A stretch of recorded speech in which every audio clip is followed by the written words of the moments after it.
అందరికీ కూడా ప్రభువైన యేసుక్రీస్తు వారి యొక్క ప్రశస్తమైన నామంలో నా ప్రత్యేకమైన వందనాలు తెలియజేస్తున్నాను. అందరికీ వందనాలు.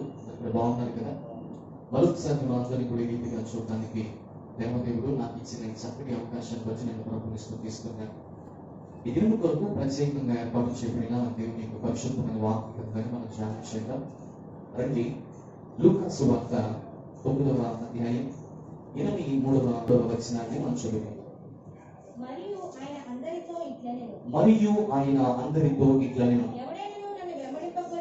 చూడండి, ఎవరైనాను నన్ను వెంబడింపగోరిన యెడల తనను తాను ఉపేక్షించుకొని ప్రతి దినము తన సిలువను ఎత్తుకొని నన్ను వెంబడించలేదు. ప్రియ దేవుని బిడ్డలు గమనించండి, యేసుక్రీస్తు ప్రభువారు సజీవుడుగా ఈ లోకంలో ఉన్నటువంటి దినాల్లో ఆయన ఒక చక్కటైనటువంటి మాట పలికారు. ఆ మాట ఏంటంటే, మీలో ఎవరైనా నన్ను వెంబడింపగోరిన యెడల నా సిలువను మీ మీదకు ఎత్తుకొని మీకున్నటువంటివన్నిటిని ఉపేక్షించి మీరు నన్ను వెంబడించాలి అని చెప్పారు. యేసుక్రీస్తు ప్రభువారిని వెంబడించడం అంటే బహు కష్టం. యేసుక్రీస్తు ప్రభువారిని ఆయనతో వెళ్ళాలంటే చాలా కష్టం. యేసుక్రీస్తు ప్రభువారి వాక్యం ఏంటో కష్టం, ఆ వాక్యానుసారంగా జీవించడం కూడా కష్టమే. చాలా మంది క్రైస్తవులు అనుకుంటారు, క్రైస్తవం అంటే చాలా సింపుల్ కట్టలేము అనుకుంటారు. చాలా సింపుల్. ఏముంది? చర్చికి వెళ్ళడం, స్నానం చేయడం, బైబిల్ పరచుకోవడం, ఆరాధన చేయడం, సంఘానికి వెళ్ళడం, సంఘంలో ఉన్న వాళ్ళందరికీ వందనాలు తెలియచేయడం, మళ్ళా వచ్చేయడం అనుకుంటారు. కానీ వాస్తవానికి కొన్ని విషయాలు యోగీకరణ సమయంలో మీకు నేను తెలియపరచడానికి ఒక సేవకుని ఇష్టపడుతున్నాను. ఏంటంటే, యేసు ప్రభువారు మరి లూకా సువార్త 9వ అధ్యాయం 23వ వచనంలో చాలా స్పష్టంగా తెలియజేసినటువంటి ఒక మాటని గుర్తించడానికి నేను ఒక సేవకుని ఇష్టపడుతున్నాను. ఏంటంటే, ఎవరైనాను నన్ను వెంబడింపగోరిన యెడల, నన్ను ఎవరైనా వెంబడించాలనుకుంటున్నారా? మీరు నన్ను వెంబడించాలనుకుంటే మీరు ఒక పని చేయాలి. ఆ పని ఏంటంటే, నా సిలువను మీ భుజస్కంధాల మీద పెంచుకోవాలి. వాస్తవానికి సిలువ బరువు ఎంతంటే 120 కేజీలు అంతే. తన యవ్వన ప్రాయంలో యేసుక్రీస్తు ప్రభువారు తన యవ్వన రక్తాన్ని చిందిస్తూ యెరూషలేము పరిమాణ ప్రాంతాల్లో ఆయన నడుస్తూ వెళ్తూ 118, 120 కేజీలు బరువు కలిగినటువంటి బరువైన కొయ్యను తన భుజస్కంధాల వేసుకుంటూ వెళ్ళిపోయారు. ఇప్పుడు అంటున్నాడు, ఇప్పుడు 120 కేజీలు సిలువను మీ మీద భుజం మీద వేస్తాను, మీరు మొయ్యగానే కాదు. సిలువను ఎత్తుకోవడం అంటే, సిలువను ఎత్తుకోవడం అంటే కష్టాలు భరించడం. సిలువను ఎత్తుకుందంటే నిందలు భరించడం. సిలువను ఎత్తుకోవడం అంటే బాధను భరించడం. సిలువను ఎత్తుకోవాలంటే ఈ కరోనా టైంలో ఎంతమందికి ఏది కలిగినప్పటికీ కూడా నా దేవుడు నా పక్షాన ఉన్నాడు అని ఒక చక్కటి భరోసా ఇవ్వడం. ఇలా దేవుడి వాక్యాన్ని మనం చెప్పుకుంటూ వెళ్ళిపోతే యేసుక్రీస్తు ప్రభువారి దగ్గరికి 3 వ్యక్తులు వచ్చారు. అదే లూకా సువార్త 9వ అధ్యాయంలో ఆ 3 కొరకు ఈ రోజు నేను తెలియజేస్తాను. చాలా జాగ్రత్తగా వాక్యం వినాలి. వాక్యంలో నుంచి కొన్ని విషయాలు మీతో నేను పంచుకోవడానికి నేను ఇష్టపడుతుంటున్నాను. దేవుడు ఈ ఉదయకాల సమయంలో మనతో ఏదైతే మాట్లాడబోతున్నాడో మీరు చాలా జాగ్రత్తగా ఆలోచించాలి. 3 వ్యక్తులు వచ్చారంటే ఆయన దగ్గరికి. ఆ 3లో ఎవరు యేసుని వెంబడించారు, యేసయ్య వెంబడించమని ఎవరికి చెప్పారు, వారు వెంబడించకుండా ఉన్నారా, వెంబడించకుండా వెళ్ళిపోయారా అనే 3ని చూపిస్తాను. ఆ 3 విషయాల్లో సంఘానికి మనము ఆ వాక్యాన్ని అన్వయించుకుంటూ మనం పోల్చుకుందాం. అసలు మనం ఏ స్థితిలో ఉన్నామో, ఎలా ఉన్నామనే విషయాలు మీకు జ్ఞాపకం చేస్తారు. వాస్తవానికి మనం బాగా గమనించగలిగితే బిడ్డగా మొట్టమొదటిగా లూకా సువార్త 9వ అధ్యాయం 57వ వచనం నుండి 58వ వచనాలు ఏమైనా ఒకసారి చదువుతారా? లూకా సువార్త 9వ అధ్యాయం 57 నుంచి 58 వచనాలు చదువు. ఒక వచనం. వారు మార్గమున వెళ్ళుచుండగా ఒకడు నీవు ఎక్కడికి వెళ్ళినను నీ వెంట వస్తానని ఆయనతో చెప్పాడు. చాలు ప్రియమైన పిల్లలు. దాని తర్వాత యేసు ప్రభువు అన్నారు, ఏమన్నారంటే, వ్యక్తిని ఉన్నాడంట. యేసుక్రీస్తు ప్రభువారు ఏం చేస్తున్నారంటే, ఆయన సువార్తను ప్రకటించుకుంటూ వెళ్ళిపోతుంటే ఆయనతో పాటు చాలా మంది వెళ్ళారు. మనకు అందరూ తెలిసిన విషయం. అందులో ఒక వ్యక్తి అన్నాడంట, చూడండి యేసయ్య, నువ్వు ఎక్కడికి వెళ్ళినా నేను వచ్చేస్తాను, ఆయన నన్ను నీతో తీసుకెళ్ళిపో ప్రభువా అన్నాడంట. వినాలి వింటే మనకు అర్థమవుతుంది. ఇప్పుడు యేసుక్రీస్తు ప్రభువారితో పాటు చాలా మంది వచ్చారు. యేసుక్రీస్తు ప్రభువారితో చాలా మంది ఉన్నారు. ఆయన దగ్గరికి రావడానికి కదా ఏకైక ఉద్దేశం ఏంటంటే, రోగాలు పోతాయని కొంతమంది వచ్చారు, భోజనాలు బాగా పెడతారని కొంతమంది వచ్చారు, మంచి వాక్యం చెప్తారు ఆయన కొంతమంది వచ్చారు. అర్థమవుతుందండి. కొంతమంది ఏమో ఆయన బోధించినటువంటి బోధనలో తప్పు కొట్టుకుంటే ఆయన సిలువ వేసేద్దామని కొంతమంది వచ్చారు. ఇలా చాలా రకాలైనటువంటి మనుషులు వచ్చారు. మనం ఒక విషయాన్ని జ్ఞాపకం చేస్తుంటే మనకు ఒక అర్థమవుతున్న విషయం ఏంటంటే, ఇందులో ఒకడు యేసుక్రీస్తు ప్రభువు వాక్యం విని చాలా చక్కగా చేస్తున్నాడని ఆయన దగ్గరికి వచ్చి అన్నాడు, అయ్యా మీకేమాత్రం కూడా అభ్యంతరం లేకపోతే నేను మిమ్మల్ని వెంబడిస్తానయ్యా, మీతో నేను వచ్చేస్తాను అయ్యా అని చెప్పాడు. వినాలి. అలా చెప్పినప్పుడు యేసు ప్రభువు అన్న మాట తెలుసా? వెంటనే మాట చెప్పాడు, ఆకాశ పక్షులకి ఏమున్నాయి? ఊళ్ళు ఉన్నాయి, నక్కలకేమో పొయ్యిలు ఉన్నాయి, కానీ మనుష్య కుమారుడు తలవాల్చడానికి స్థలం లేదు అన్నాడు. ఎవరు మనుష్య కుమారుడు అంటే యేసుక్రీస్తు ప్రభువారు ఉండడానికి ఏమాత్రం కూడా స్థలం లేదు అని అర్థం. ఈ వాక్యాన్ని మనం బాగా గమనించుకున్నట్లయితే ఆకాశంలో ఉన్న వాటి కంటే పూలు పెట్టుకున్నాయంట. అంత మాత్రమే కాకుండా మరి నక్కలకేమో పొయ్యిలు కూడా ఉన్నాయంట, కానీ మనుష్య కుమారుడు తలవాల్చడానికి ఏమాత్రం కూడా స్థలం లేదు. అంటే నేను కెనడా పట్టర్స్ గా ఉన్నాను. నాకంటే ఈ లోకంలో పక్షులకైతే పిల్లలు ఉన్నాయి, గుడులు ఉన్నాయి, అన్ని ఉన్నాయి. నాకేమున్నాయా నాతో రావడానికి? అర్థమంతమే కాకుండా నక్కలకైతే ఏదైనా ఆపద వస్తే పొయ్యి తీసుకుంటూ లోపడానికి దానికి కూడా ఒక గూడు ఉంది, కానీ నాకంటూ ఏ గూడు లేదు. బాగా విన్నారు. ఈరోజు నీ ఉదయకాల సమయంలో వాక్యం ఇచ్చినటువంటి నీ జీవితంలో ఒకవేళ అందరూ ఉన్నారయ్యా, నాకు అన్ని ఉన్నాయి, కానీ నేను ఒక్కరిదానిగా ఉన్నాను, ఒంటరివాడిగా ఉన్నాను ప్రభువా, నేను వెంబడించుకోవాలనుకుంటున్నాను అని నువ్వు అనుకున్నట్లయితే దేవుడు నీ జీవితంలో గొప్ప కార్యం చేస్తాడు. వాక్యాన్ని బట్టి మనం బాగా గమనించగలిగితే ఆ వ్యక్తితో దేవుడు అన్న ఒకే ఒక మాట, మనుషు కుమారుడు తలవాల్చడానికి స్థలమైన ఈ లోకంలో లేదు. వెంటనే ఆ వ్యక్తి ఏమన్నాడో తెలుసా? వెంటనే ఏమాత్రం కూడా మాట్లాడుకోకుండా మౌనం అయిపోయాడంట. అంటే నాకు వెంబడించాలంటే నాకు ఏమీ లేదు. ఈ రోజున చాలా మంది డబ్బు ఉంటే వెంబడించే వాళ్ళు ఉన్నారు. ఈ రోజున పలుకుబడి ఉంటే వెంబడించే వాళ్ళు ఉన్నారు. ఎమ్మెల్యేల వెంట, ఎంపీల వెంట, మినిస్టర్స్ వెంట, రాజకీయ వ్యక్తుల వెంట, ఒకవేళ ప్రీతి బిడ్డల గొప్ప మంది వెంట తిరిగిన వాళ్ళు చాలా మంది ఉండొచ్చు. ఎందుకంటే వాళ్ళ పదవులు ఉన్నంతసేపు వాళ్ళు తిరుగుతారు. పదవులు ఒక్కసారి పోయాయి అనుకోండి, వాళ్ళతో ఏమాత్రం కూడా ఎవరు కూడా వెళ్ళేటువంటి పరిస్థితులు మనకు కనిపించవు. ఈరోజు నీకో పదవి ఉంది, నాకో పదవి ఉంది, నీకు ఒక ధనం ఉంది, నాకు ధనం ఉంది. ఈ ఏరియాలో మనం గొప్ప మందంగా ఉంది, ఏనంతస్తులు బాగా ఉందనుకో, అందరూ మనకు కావాలి, అందరూ మనకు కాకపోయినా మనతో వస్తారు. కారణం ఏంటో తెలుసా? ఎక్కువ తెలుసా? నీ దగ్గర ధనం ఉంది.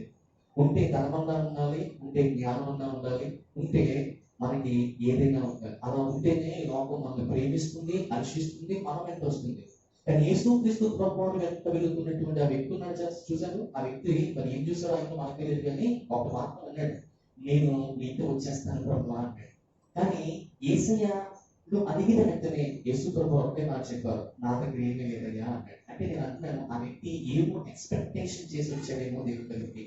ఆయన దగ్గరికి వెళ్తే మనకి ఎదురు దొరుకుతుందేమో, ఆయన దగ్గరికి వెళ్తే లోపం తగ్గిపోతుందేమో, ఆయనతో చెల్లి చేస్తే ఆయన పక్కనే ఉంటే, ఆయనలో ఉంటే ఆయన ఉన్నటువంటి ఏదో ఒకటి మనకు అబ్బుతుందేమో, కనుక చివరిసారిగా ఆయన ఏదో సమకూర్చినా అదైనా మనకి ఇచ్చి ఆయన పోతాడేమో అని ఆలోచించేంత ఒక ఆలోచన విధానాల్లో ఒకవేళ ఆ వ్యక్తి కలిగి ఉన్నాడేమో బహుశా. దయచేసి విషయాన్ని గమనించండి.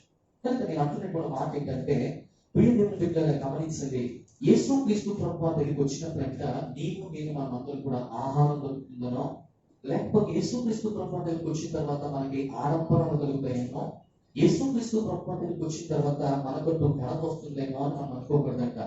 ఘనత, మహిమ, ప్రభావాలు నీ ద్వారా ఆయనకి కలగాలి తప్ప ఆయన దగ్గరికి వచ్చినప్పుడు అవి ఆయన దగ్గర నుంచి మనం తీసుకునడానికి ఏమాత్రం కూడా ఇష్టపడకూడదు. ఎందుకు తెలుసా? ఆయన ఆరాధన పొందడానికి యోగ్యుడు. ఆయన ఆరాధన పొందడానికి ఆయన అన్నాడు కదా, నాకు రావాల్సిన ఘనత, నాకు రావాల్సినటువంటి ప్రభావము ఏ విధమైనటువంటి దేవతలకు నేను చెల్లించలేను అన్నాడు. దేవునికి స్తోత్రం. ప్రియ దేవుని బిడ్డలారా, ఉదయకాల సమయంలో ఆయన మహాత్మ్యం కలిగినటువంటి దేవుడు, ఆయన అద్భుతం కలిగినటువంటి దేవుడు. కనుక ఆయన అద్భుతాన్ని బట్టి మనం దేవుని స్తుతించవలసిన వారిగా ఉన్నాం. దేవుని యొక్క పరిశుద్ధమైన వాక్య గ్రంథంలో చూడగలిగితే ఆదికాండము 12వ అధ్యాయం 1వ వచనంలో ఒక చక్కటి మాట మనకు కనిపిస్తుంది. అక్కడ అబ్రహాము ఉంటాడు. అబ్రహాము ప్రియ దేవుని బిడ్డలారా, అప్పుడు ఈ పేరు ఎలా ఉందంటే అబ్రహాము ఉంది. అబ్రహాము ఏం చేసేవాడు అంటే, ఒక చిన్న చిన్న మట్టిని తీసుకుంటూ, మట్టిని పెంచుకుంటూ, ఆ మట్టితో బొమ్మలు చేసుకుంటూ, ఒక కావిడ చేత పట్టుకుంటూ, బొట్టును దాన్ని పెంచుకుంటూ, వీధి మీద వెళుతూ దాన్ని అమ్ముకుంటూ తన కుటుంబాన్ని తను పోషించుకునేవాడు. ఎవరో అబ్రహాము. వినాలి, అబ్రహాము ఆ విధంగా ఏం చేశాడో తెలుసా? అలా అమ్ముకుంటూ వచ్చిన దానితో తను, తన భార్య, తన కుటుంబం అలా జీవిస్తున్నటువంటి సమయం. అయితే ఒక రోజున ప్రియమైన బిడ్డలు గమనించండి, దేవుడు అబ్రహామును ఏం చేశాడో తెలుసా? పిలిచాడు. దేవుడు ఏం చేశాడు? పిలిచాడు. పిలిచిన వెంటనే అబ్రహాము భక్తుడు కాదు. పిలిచిన వెంటనే ఇప్పుడు ఈ కుర్రవాడు యేసు ప్రభు దగ్గరికి వచ్చి ప్రభు నేను వెంబడిస్తాను అనేటువంటి ఫాలోవర్ ఏమాత్రం కూడా అబ్రహాం ఏం కాదు, మాత్రం కూడా కానీ కాదు. అలా కాలేనప్పుడు అబ్రహామును ఎందుకు దేవుడు పిలిచాడు అనే విషయాన్ని జ్ఞాపకం చేస్తే, ఏమో అబ్రహాములో ఏదో ఒక మంచితనం ఉందేమో. ఈ లోకంలో ఎంతో మంది ఉన్నారు, అయినప్పటికీ కూడా అబ్రహాము కలిగినటువంటి ప్రియదేవుని బిడ్డలు గమనించండి, అబ్రహాము కలిగినటువంటి పరిస్థితి మనకైతే తెలియదు. అంటే నేను అంటున్నాను, దేవుడు అందరినీ పిలుస్తాడు, కొందరిని మాత్రమే ఎన్నిక చేసుకుంటాడు. ఆ విషయంలో అబ్రహాముని కూడా దేవుడు ఏం చేయాలి తెలుసా? ఎన్నిక చేసుకోవడానికి పిలిచాడు కనుకనే దేవుడు ఏం చేశాడు? అబ్రహాముని ఏం చేశాడు? పిలుచుకున్నాడు. అబ్రహాము నేను రాను ప్రభు అని చెప్పలేదు, ఆలోచించి ఇక మరుక్షణము మరుమాట కూడా చెప్పకుండా నీ చిత్తం ప్రభు అని వచ్చేసాడు. వాస్తవానికి ఏంటంటే అబ్రహాము క్రైస్తవుడే మాత్రం కూడా కానీ కాదు. అబ్రహాము ప్రియమైన బిడ్డలారా ఒక చిన్న బొమ్మను చేసుకుంటూ అమ్ముతూ ఏంటి అన్య దేవతలను ఆరాధించేటువంటి వాడిగా ఉన్నాడు అబ్రహాం. అటువంటి వాడికి దేవుడు కనిపించాడు. ఈ రోజున క్రైస్తవులకు దేవుడు కనిపించడం గొప్ప సంగతి కాదు. మీకు అర్థమవుతుందా? అర్థండి. ఎందుకంటే మీరు అందరూ భక్తులుగా ఉంటారు. ఎప్పుడు చూడు నాకు కనిపించినా నాకు కనిపించు అనేటువంటి కంటే ప్రభా కనిపించలేని వారికి కనిపించి వారి మనోనేత్రాలు తెరిచి ఆయన వారిని కూడా నీ శిష్యురాలుగా చేయమని మనం ప్రార్థించాలి. దేవుడికి స్తోత్రం. ఈ ఉదయకాల సమయంలో ప్రభు మనతో మాట్లాడుతున్న చక్కటి మాట ఏంటో తెలుసా? వెంటనే అబ్రహాము చేసినటువంటి ఒకే ఒక పని ఏంటో తెలుసా? పిల్లలు చాలా చక్కటి మాట. చదువుకో అమ్మాయి చెప్పాడు అన్నాడు. ఎక్కడికండి అని అడిగింది. నేను చెప్తాను కదా నువ్వు చదువుకో అని చెప్పాడు. మూట ఎన్ని చదువుకొని పరా అన్నాడు. ఎక్కడికండి? సగం దూరం తీసుకెళ్ళాడు. చెప్పలే. బాగా విన్నాను. అబ్రహాం ప్లేస్ లో మీ ఆయన ఉండి కదండి, అబ్రహాం భార్యలో ఉంటే మీ ఆయనతో వెళ్ళిపోతారా? వెళ్తారా? కదండి. ఇప్పటికే మనం చాలా సార్లు మన భర్తల్ని సాధించుకుంటూ తినేస్తున్నాం కదండి. ఏదైనా చెప్పాలి మనం, చెప్పకుండా చేసేటువంటి గొప్పలు అయిపోయేవాళ్ళు వస్తా కదా. నువ్వెంతో నేను అంతే, నీకెంత రైట్ ఉందో కుటుంబం మీద నాకు అంత రైట్ ఉంది, నువ్వేంటో నేనేంటో అనేటువంటి అహంభావ గర్వంతో చాలా పట్టుకుంటున్నామేమో. దయచేసి గమనించండి, భర్త మనకు దైవంతో సమానం. కాబట్టి భక్తను ప్రేమించి భక్తకు మనం విధేయులుగా లోబడి ఉండేటువంటి వారుగా ఉండాలి. అలా ఉన్నవారు మాత్రమే దేవుడు ప్రేమించగలరు. దేవుడిస్తున్నాం అర్థవుతుందని. ఈ లోకంలో భక్తుని ఎవరైతే గౌరవిస్తారో పరమ భక్తులకు కూడా అదే గౌరవం వస్తుంది.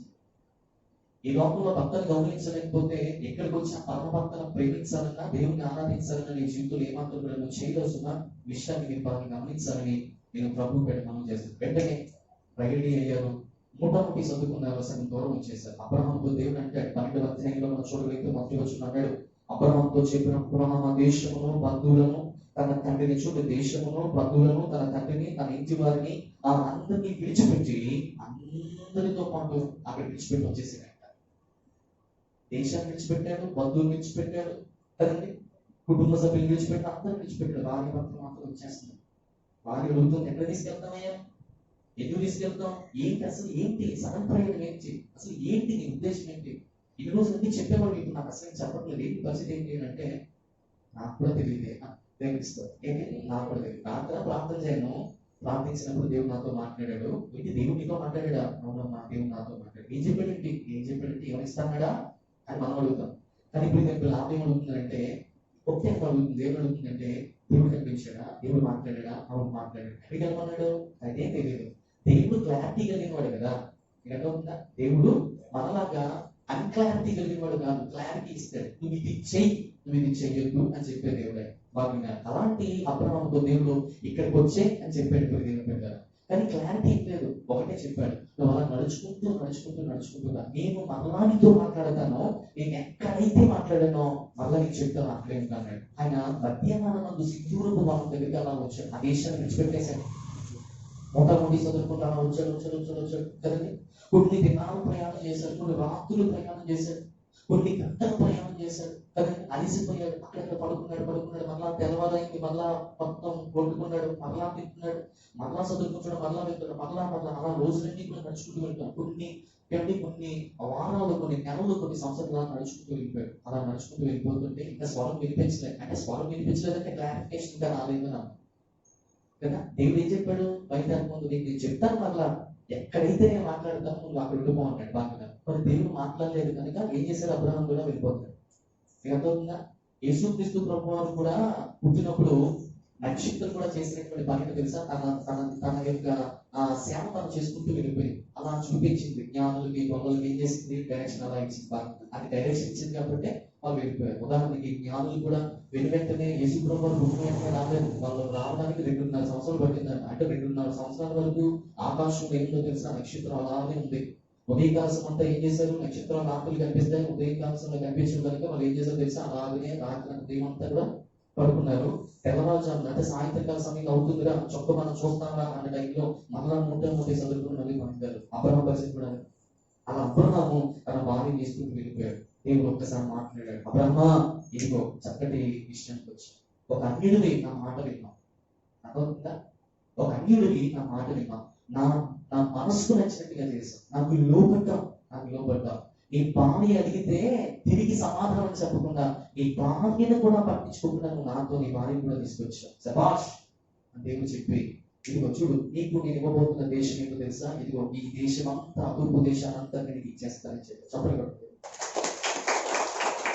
తూర్పు దేశాన్ని అంతా ఇచ్చేసారు దేవుని బిడ్డలు. అంటే ఈ రోజుల్లో గచ్చిన భూమి కొనుక్కోవడానికి మనం గచ్చగసలాడిపోతాం. బాగా దేవుని మాట వింటానంట భూమిని మనకి ఏం చేస్తారు తెలుసా, స్పాన్సర్ చేస్తారు. అంటే దేవుని వాక్యంలో ఉంది, మీరు అడగండి, మీరు అడిగితే జనములందరినీ కూడా మీకు ఏమిస్తారు తెలుసా, స్వాన్సింగాను భూమికి. మీరు బిడ్డలు గమనించండి, ఒక ఆకృతి ఉందంట, భూమికి ఎండింగ్ ఉంటుంది, భూమి దిగాంతుల వరకు మీకు దాన్ని చుట్టూనే ఇస్తారు. ఈ భూ ప్రపంచంలో సర్కిల్ వేసి నుంచి కూర్చోబెట్టారు కదా, సర్కిల్ వేసి కూర్చోబెట్టారు. అలాగే మనము నాసాకి వెళ్ళిపోతుంటే పైనుంచి భూమి ఎలా ఉంటుందో తెలుసా, రౌండ్గా ఉంటుంది. ఆ రౌండ్ ఉన్నదానికి ఏముంటుంది, ఒక సైకిల్ ఉంటుంది. ఆ symbol end of the part అనమాట. ఎండ్ ఆఫ్ ద పార్ట్ వరకు మీరు అడిగితే నేను ఇస్తానని చెప్పాడు. దాన్ని బట్టి మీరు ఆలోచించండి. అందుకని అన్నాడు, అబ్రహాము దేవుణ్ణి నమ్మెను, అది అతనికి నీతిగా ఎంచబడి. బాగా అర్థవుతుందా? అబ్రహాము దేవుని ఏం చేశాడు తెలుసా, నమ్మాడంట. నాకు స్థానికమైన స్థలం కోసం రాలేదు, దేవుని మాటలు విన్నాడు. వినిన తర్వాత ఎక్కడో ఒక చిన్న తేడా వేసుకుంటూ, చిన్న వ్యాపారం చేసుకుంటూ, చిన్న జీవితం జీవించేటువంటి అబ్రహాము కంట దేవుడు చేసిన పని తెలుసా, పెద్ద దేశాన్ని ఇచ్చినట్ట. అబ్రహాము దగ్గర ఇంచుమించు 3,000 నుంచి 6,000 మంది పని వాళ్ళే ఉన్నారంట. దేవుడికి స్తోత్రం. అక్కడైతే ఆయన పని చేసుకునే వాడికి వచ్చిన దేవుని మాట అంటే ఏమైంది, పని వాళ్ళు పెరిగిపోయారు. బాగా భూమి పెరిగింది కదా, గొడ్లు పెరిగినాయి, ఎడ్లు పెరిగినాయి, ఒడ్లు పెరిగినాయి. ఇలాగా ఆ దేశంలో అబ్రహామును దీవించినట్లు దేవుడు ఇంకెవరిని దీవించలేదంట, తన దీవించలేదంట. దీన్ని బట్టి మనకి ఏమర్థమవుతుంది, దేవుడు పిలిచిన వెంటనే మనం కూడా దేవుని మాట, దేవుని యొక్క పలుకు, సంఘంలో సేవకులు చెప్పేటువంటి మాట విని దేవునికి లోబడి మనం కూడా సేవ చేస్తే అబ్రహామును దీవించిన దేవుడు ఉదయకాల సమయంలో మన కుటుంబాలను కూడా దీవిస్తాయి. ఒకసారి మనం దీవించలేకపోవడానికి గల ఏకైక కారణం ఏంటంటే, మన బతుకుల్లో దీవించలేకపోవడానికి గల కారణం, మన వర్తిల్లలేకపోవడానికి గల కారణం, ఎంత నేర్చుకున్నప్పటికీ కూడా అంతే అంతే అంతే అంతే వర్తిల్లుతూ ఉండిపోవడానికి గల కారణం ఏంటంటే, మనం వాక్యం వింటున్నాం, యేసు ప్రభువు దగ్గరికి వస్తున్నాం, అన్ని కూడా చేస్తున్నాం, బట్ ఏంటంటే ఆయన విడిచిపెడుతున్నాం. ఎక్కడ మాత్రం పట్టుకుంటున్నాం వాక్యం. మనం బయటకు వెళ్ళిన తర్వాత మళ్ళీ శానిటైజర్ కడుక్కున్నట్టు కట్టుకుని పక్కకి వెళ్ళిపోతాం, కాలు కడుక్కున్నట్టు కట్టుకుని పక్కకి వెళ్ళిపోతాం. బాగుంది, అలా చేయకూడదు. అలా చేస్తే అబ్రహాము చేయలేదు. ఏం చేశారు, ఆ దేశం నుంచి ఈ దేశంలోకి వచ్చాడు. ఆ దేశం నుంచి ఈ దేశంలోకి వచ్చినటువంటి అబ్రహాము తన జీవితంలో చాలా వ్యక్తిత్వాన్ని చాటించుకున్నాడు. దేవుని వాక్య గ్రంథంలో చూడగలిగితే, చూడండి, ఫిబ్రవరి రాసిన పత్రిక 11వ అధ్యాయం 8వ వచనంలో ఒక చక్కటి మాట కనిపిస్తుంది. దయచేసి సహోదరులు చదవాలని ప్రభువు పెట్టి మనం చేస్తున్నాను. అబ్రహాము పిలిచినప్పుడు విశ్వాసమును బట్టి ఆ పిలుపుకు లోబడి తాను స్వాస్యముగా పొందనై ఉన్న దేశమునకు బయలుదేరి వెళ్ళను, మరియు అక్కడికి వెళ్ళినను అది ఎరుగగా దేవుడు ఏం చేసాడో తెలుసని బయలుపరిచాడు. చూడండి, అక్కడికి వెళ్ళిన తర్వాత దేవుడు ఏం చేసాడో తెలుసా, ఆ దేశం అంతా నీకే చెప్పాడు. స్థలం లేదా బాధపడకండి, పొలాలు లేవా బాధపడకండి, ఇల్లు లేవా బాధపడకండి, నమ్మకం మాత్రం ఉంచండి. కదండి, నమ్మకం మాత్రం ఉంచండి. అబ్రహాం అంట శూన్యంలో దేవుడు నమ్మాడంట. ఎప్పుడు ఎక్కడ నమ్మాడు? శూన్యంలో. ఏ ఆధారం లేకుండా నమ్మాడంట. కేవలం మాటలు మాత్రమే నమ్మాడంట. ఆ మాట మీద ఆధారపడితే దేవుడు ఏం చేశాడు తెలుసా? అబ్రహాంని ఒక గొప్ప ఉన్నతమైన స్థానంలో పెట్టేశాడు. నిజమే, ఈ రోజు నా జీవితాలు కూడా దేవుడు దీవించడానికి ఇష్టపడుతున్నాడు. గొప్పగా మనల్ని ఎదిగించడానికి ఇష్టపడుతున్నాడు. మనం చేయవలసిన మాట ఏంటి తెలుసా? మనం ఆయనకి లోబడి ఉంటారు. వాస్తవానికి నేను వాక్యంలో చూస్తున్నాను. ఏంటంటే మొట్టమొదటిగా దేవుని బిడ్డ గమనించండి. ఒకడు యేసు క్రీస్తు ప్రభు దగ్గరికి వచ్చాడు. వచ్చిన తర్వాత యేసు ప్రభు అంటూ అన్నాడు, అయ్యా నేను నిన్ను వెంబడిస్తాను ఆయన అంటే. యేసయ్య అన్నాడు తెలుసా? వద్దు అని అనలేదు. కానీ నాకు అర్థం ఏంటంటే ఆ వ్యక్తిని ఏమాత్రం కూడా దేవుడు అంగీకరించలేదు. నేను అంటున్నాను, ఆ వ్యక్తి ఎందుకు అంగీకరించలేదు యేసు ప్రభు అంటే, వాడు యేసు ప్రభు దగ్గరికి నిజంగా వెంబడించడానికి రాలేదు. బహుశా ఆయన ఏదో పెడతాడనో, లేకపోతే ఆయన దగ్గరికి ఏదైనా ఇస్తాడనో అని వెంబడించాడేమో బహుశా. మనము దేవుని దగ్గరకు వచ్చినటువంటి సమయంలో దేవుడి నుంచి మనం ఏమో ఆశించకూడదు, కానీ మనమే దేవునికి ఇచ్చేటువంటి వారంగా ఉండాలి. ఈ రోజు నీకు మంచి ఆరోగ్యం ఇచ్చాడు కరోనా టైంలో, మనం ఇప్పుడు బాగా నిజంగా వస్తాం కదా. ఎవరికి సంబంధం ఏం కావాలి కదండి. మన బంధువులకి ఏం కావాలి, మన రక్త సంబంధికి ఏం లేదు. ఎవరైనా హాస్పిటల్కి వెళ్ళాడా? హాస్పిటల్ ఎవరైనా ఉన్నారా? పిల్లలు గమనించారు. ఎప్పుడు అంటే మనం పనికి వెళ్తున్నాం. మొదటి నుంచి లాక్డౌన్ ఉన్నప్పటికీ కూడా అనేకమైనటువంటి బయటకు తిరుగుతున్నాం. భక్తులు తిరుగుతున్నాం, పిల్లలు తిరుగుతున్నారు, భార్య తిరుగుతుంది, పిల్లలు పనికి వెళ్తున్నాం. ఇదంతా మహాదేవుని యొక్క మహాత్వం బట్టి మాత్రమే మనం. అంటే దేవుడు నిన్ను ఎంతగా ప్రేమిస్తున్నాడు అంటే, నువ్వు ఇంత చిన్న విషయంలో ఇంత నమ్మకంగా ఉంటే దేవుడు ఇంత ఆశీర్వాదం ఇస్తే, అబ్రహాం లాగా మనం కూడా బాగా నమ్మేమనుకోండి, దేవుని విషయంలో అబ్రహాం కంటే అది నీతిగా ఇచ్చదు. దేవుని మాటే నీతి అంటే సవరణ అడిగారు అయ్యారు. నీతి అంటే ఏంటండి? దేవుడు నమ్మకమే నీతి.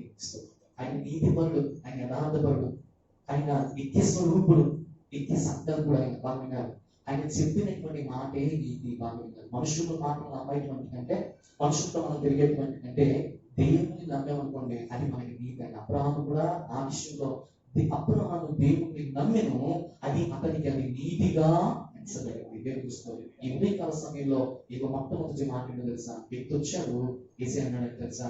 ఆకాశ పక్షులకి ఊళ్ళు ఉన్నాయి, నక్కలకి దగ్గర ఏమి లేదయ్యా కదండి. ఎందుకు అన్నాడు అంటే, వాడు ఏదో ఎక్స్పెక్టేషన్ చేసి దేవునికి వచ్చాడు. నేను అంటున్నాను, ఎవడే కాలం మీలో వాక్కున్నటువంటి మీలో ఏం కావాలని దేవుని దగ్గరికి వచ్చాడు. దేవుడి నుంచి తీసుకెళ్ళిపోవడం వచ్చు. ఇస్తాడు ఆయన, ఇవ్వడానికి లేదు, ఇస్తాడు. ఇచ్చే ముందు నువ్వు ఏ మనసుతో ఆయన కొలుస్తున్నావు, ఏ మనసుతో నువ్వు ఆరాధన చేస్తున్నావు, ఏ మనసుతో ఆయనకు ఏం చేస్తావు తెలుసా? సేవిస్తున్నావు. అబ్రహాము కూడా సేవించాడు, ఆరాధించాడు, భక్తితో కొనియాడాడు. కనుకనే కదండి మంచి దేశాన్ని స్వాధీనపరుచుకున్నాడు, మంచి ఎడ్లను స్వాధీనపరుచుకున్నాడు, మంచి గొర్రెలను స్వాధీనపరుచుకున్నాడు కదండి. అబ్రహాము దగ్గర 3,000 నుంచి 6,000 మంది కనుగొలు ఉన్నారు. ప్రేమిసుకోవాలి. మనం ఒక్కరి చేతిలో పెట్టుకోవడానికి చాలా కష్టం. ఈ లోకం మనం ఆశ్రయించాలి. మట్టిని పిచ్చుకుంటూ బొమ్మలు చేసుకుంటూ అమ్ముకుంటేటువంటి వాడు బిడ్డలు గమనించారు. ఎలా ఉన్నాడో తెలుసు? చాలా పరిస్థితులు అధ్వానం అయిపోయాయి. చాలా భయంకరమైన పరిస్థితులకి అబ్రహాము దేవుడు దీవించాడు. కనుక ప్రియమైన బిడ్డల ఇక రెండవ వ్యక్తిని నేను పరిచయం చేస్తాను. చాలా జాగ్రత్తగా. ఆ రెండవ వ్యక్తి ఎవరంటే, చూడండి, లూకాసు వార్త 9వ అధ్యాయం 59వ వచనాన్ని మనం చదువుకుందాం. దయచేసి చదివి వినిపించాలని నేను ప్రభు పేరిట మనం చేస్తున్నాం. చూడండి, లూకాసు వార్త 9వ అధ్యాయం 59వ వచనం. ఆయన మరి ఒకరితో నా వెంట రమ్మని చెప్పాను. చూడండి, దేవుడి స్తోత్రం. సరే, ఒకసారి ఇప్పుడు ఏమన్నాడు తెలుసా? మొట్టమొదటిగా వచ్చిన వాడు ఏం చేశాడు? యేసయ్య దగ్గరికి వెళ్ళి అడిగాడు, ప్రభు నేను నీతో వచ్చేస్తాను అన్నాడా? యేసయ్య అన్నాడు బాగా. రెండో వాడు ఏమంటున్నాడు అంటే, ఏమన్నాడు తెలుసా? రెండో వాడు ఏమీ అనలేదు, కానీ రెండో వాడు ఏమన్నాడు, అదే అధ్యాయంలో రెండో వాడు కూడా ఉన్నాడు. రెండో వాడు ఏమన్నాడు అంటే, ఆమె మౌనంగా ఉంటే అడిగిన వాడికి దేవుడు సమాధానం చెప్పలేదు, కానీ అడగలేని వాడిని దేవుడి అన్న ప్రసాదాన అని చెప్పాడు. వచ్చి నన్ను వెంబడించరా అని చెప్పాడు. బాగా మనం అనుకుంటాం మనలో ఉన్న టాలెంట్ గొప్పది కాబట్టి దేవుడే ఎందుకు చేసుకుంటాడు. నేను ఆటగత్తును కదండి, ఇప్పుడు చేసేవాడిని, కడిగేసేవాడిని, ఇది చేసేవాడిని. ఇక నేను లేకపోతే నా సంఘం లేదు, నేను లేకపోతే నా సేవకులు లేడు. కనుక అన్ని నేనే అనుకున్న వాళ్ళు అన్ని జీరో అయిపోతారు. మనకి కష్టపడి దేవుని పరిచయం చేసినప్పుడు, మన చివరి శ్వాస వరకు, చివరి బొట్టు వరకు ఖచ్చితంగా నమ్మకంగా మనం తగ్గించుకుంటూ దేవుని మందిలో మనం సేవ చేస్తారంట. నేను అంటున్నాను, నీవు ఉన్నా ఉండకపోయినా ఈ తరాలు 7 తరాలు దేవుడు జీవిస్తాడు. అర్థమవుతుందా? ఈ రోజు మనం తినడానికి తిండి లేదేమో, కానీ మనకు వచ్చేటువంటి తరాలు 7 తరాల్లో వాళ్ళు కొన్ని వందలాది మందికి, వేలాది మందికి అన్నదానం చేస్తారేమో, వస్త్రదానం చేస్తారేమో. అంటే దేవుని మహాకృప, దేవుని యొక్క మహా కాపుదల, దేవుని యొక్క మహా సంరక్షణ ప్రియదేవుడు. అయితే యేసుక్రీస్తు ప్రభు వారికి రెండవసారిగా ఎవరి దగ్గరికి వచ్చాడు తెలుసా? ఒక వ్యక్తి వచ్చాడు. ఇప్పుడు ఆ వ్యక్తి వచ్చి అడుగుతున్నాడు. ఏమని అడుగుతున్నాడు అంటే ఒక మాట అన్నాడు. ఏమన్నాడు? యేసయ్య అన్నాడు. ఏమని అన్నాడంటే, అయ్యా నువ్వు నా దగ్గరికి వచ్చి నన్ను వెంబడించు అంటున్నాడు. నన్ను వెంబడించు అంటే ఇప్పుడు ఆ వ్యక్తి చెప్పేటువంటి సమాధానం ఎలా ఉందో తెలుసా? ఏమన్నాడు తెలుసా? ఎక్కడ అన్నాడు? మొదట అతడు నేను వెళ్ళి మొదట నా తండ్రిని పాతి పెట్టుకుని వచ్చుటకు నాకు సెలవు ఇవ్వండి అన్నాడు. బాగా ఇక్కడ విషయం గమనించారు. ఎక్కడో విషయం ఎందుకంటే ఎప్పుడైతే దేవుడు ఆయన పిలిచాడో ఆల్రెడీ వాళ్ళ ఇంట్లో ఏముంది? విషాదం ఉంది. ఇక అర్థమవుతుందా? యేసయ్య పిలిచిన వెంటనే వాళ్ళ ఇంట్లో ఏముంది? విషాదం ఉంది. ఎందుకంటే ఆయన చచ్చిపోయాడు. ఇదే దేవుడు బాబాని తలగొట్టుకున్నారా? కాదు. బాగా బాధల్లో కూడా దేవుడు పిలుస్తాడు. ఇప్పుడు ఇంట్లో నాన్న చచ్చిపోయాడండి. నాన్న చచ్చిపోయాడు కనుక శవం అలా బయట ఉందండి. అలా యేసుక్రీస్తు ప్రభువు వెళ్ళిపోతూ ఇప్పుడు ఆ వ్యక్తిని పిలుస్తున్నాడు. ఒరే పెద్ద కొడుకా, ఇంటికి పెద్ద కొడుకు కదా, నాతో వచ్చేదన్నా నన్ను వెంబడించండి. ఈ మాటలు మీకేమర్థమవుతుంది అసలు? మీకేమర్థమవుతుంది? అక్కూరుకుంటుందా? పెద్ద కొడుకు వెళ్ళిపోతే అక్కూరుకుంటుందా? బాగా ఊరుకుంటాడా? ఒరే ఇంట్లో శవం పెట్టుకుంటూ శవం కూడా బయటకు వెళ్ళకుండా ఎంత దేవుడికి ఇచ్చేది నాకు అర్థం కావట్లేదు. యేసయ్య చెప్పాడు అందుకే వెళ్ళిపోతున్నాను. యేసయ్య చెప్పాడు నేను బాగా. యేసయ్య ఎవరిని పిలిచాడో తెలుసా కదండి? ఆయన దగ్గరికి వచ్చిన మాట పిలవలేదు కదండి. ఆయనకి దూరంగా ఉండి కుటుంబ వ్యవస్థలో మునిగిపోతూ బాధల్లో, ఇరుకుల్లో, ఇబ్బందుల్లో, సమస్యల్లో, శోకంలో ఏమిటి అంతమాత్రమే ఆ కుటుంబాన్ని నాన్న లేక వాదార్చలేకున్న పరిస్థితిలో ఉండమని పిలిచాడు. పిలిచి అన్నాడు, నన్ను వెంబడించాయా అన్నాడు. చాలా ఆశ్చర్యపోయి వాక్యం చదువుతూ అసలు అలాగే ఎలా పిలిచావు అసలు అని అనుకుంటున్నాను. రాత్రి 2:2 వాక్యాన్ని ధ్యానం చేస్తున్నప్పుడు నాకు కలిగినటువంటి ఉద్దేశం జ్ఞాపకం చేస్తున్నాను. ఏంటంటే అలా పిలిచాడంట. అంటే దీన్ని బట్టి మనకు అర్థమవుతుందంటే చనిపోయిన వాళ్ళ ఇంట్లో ఏముంటది? చెప్పండి. రికార్డింగ్ డ్యాన్స్ ఉంటుందా? ఏముంటది? తక్కువ ఉంటుంది, విషాదం ఉంటుంది, బాధ ఉంటుంది. యేసయ్య దానికోసం పిలిచాడు, వాదార్చడానికి పిలిచాడు కదండి. వాదార్చడానికి పిలిచాడు. నీకు ఉన్నటువంటి నీకన్నింటినీ కూడా ఏం చేస్తా తెలుసా? ఆయన ఆనందంగా మార్చడానికి పిలుస్తున్నాడు. కనుక నీకున్నటువంటి వాళ్ళన్నింటినీ కూడా విడిచిపెట్టి ఆయన వెంబడించవలసింది పోయి మనం ఏం చేస్తున్నాం తెలుసా? నేను చేస్తానులే ప్రభా, నేను చెబుతానులేనైనా, నేను వస్తానులే ప్రభా అని మనం మొత్తం చెప్పుకుంటే ఏమవుతుందో తెలిసి వెళ్ళిపోతాం. అందుకని మన బాధలాగే ఉన్నాయి, మన కష్టాలాగే ఉన్నాయి, మన ఇబ్బందులాగే ఉన్నాయి. ఆయన పిలిచినప్పుడు తన వాక్యంతో మనం రమ్మంటున్నప్పుడు అబ్రహాము వచ్చాడు, ఆశీర్వదించబడ్డాడు. ఈ రోజు నేను ఆయన పిలుచుకున్నప్పుడు మనం వచ్చినప్పుడు మన జీవితాల్లో కూడా మేలు చేస్తాడు అని మరొకసారి నేను తెలియజేస్తాను. కానీ ఈ వ్యక్తి ఏం చేశాడో తెలుసా? ప్రభు నువ్వేమీ అనుకోకపోతే నీతో వస్తాను ఆయన, అయితే మా నాన్న చచ్చిపోయాడు, మా నాన్న కప్పెట్టేసి వచ్చేస్తాను ఆయన దేవుడిస్తాం. ఏమన్నాడు?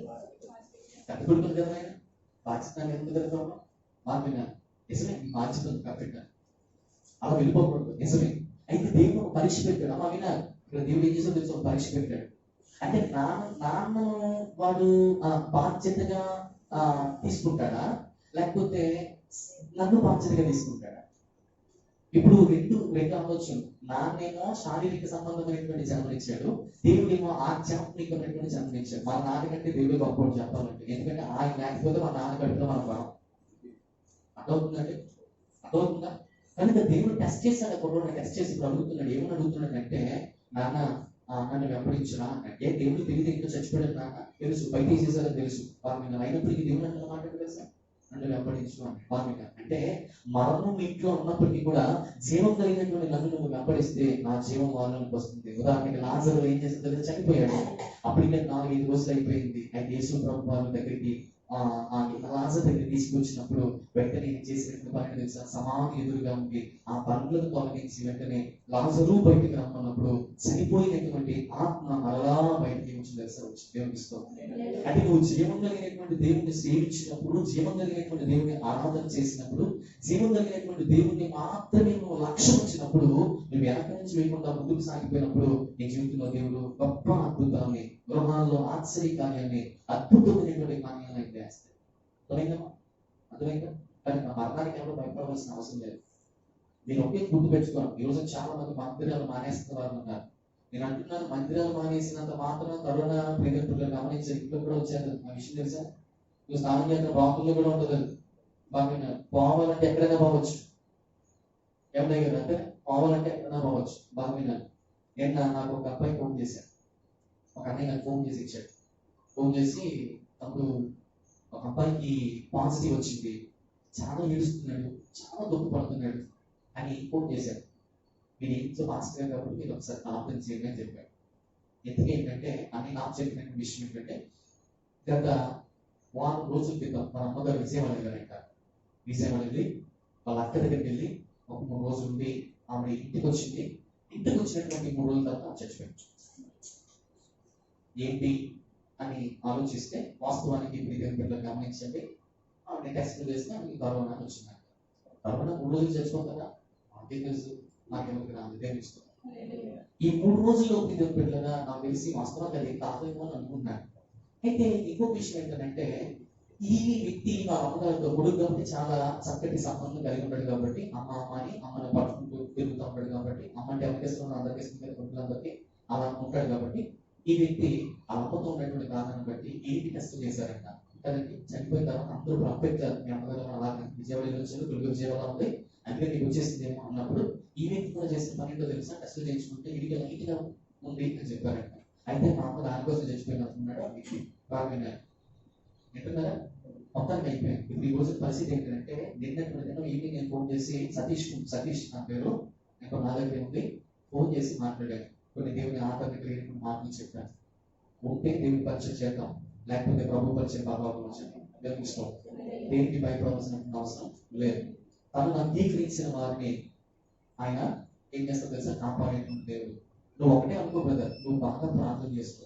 ఎందుకు శోధన వచ్చింది అని దేవుడు అడిగేటంటే, ఆ శోధన జయించేటువంటి బలం నాకు ఇన్నైనా అని అడుగు. రెండోది నాకు అడగవలసింది ఏంటో తెలుసా? నైనా ఈ శోధన నుంచి తప్పించుకునే మార్గం కలిగి చేసి ఇంకా నీ పరిచయంలో నన్ను సాక్షిగా వాడుకో ప్రభావ అని ఒక్క మాట చెప్పు చాలు. నా దేవుడు నీ సరౌండింగ్ లో ఉన్నటువంటి ఏ యొక్క విషపూరితమైనటువంటి వైరస్ ఆయన ఏం చేస్తాడు తెలుసా? పక్షిస్గా తీసేస్తాడని చెప్పాలి.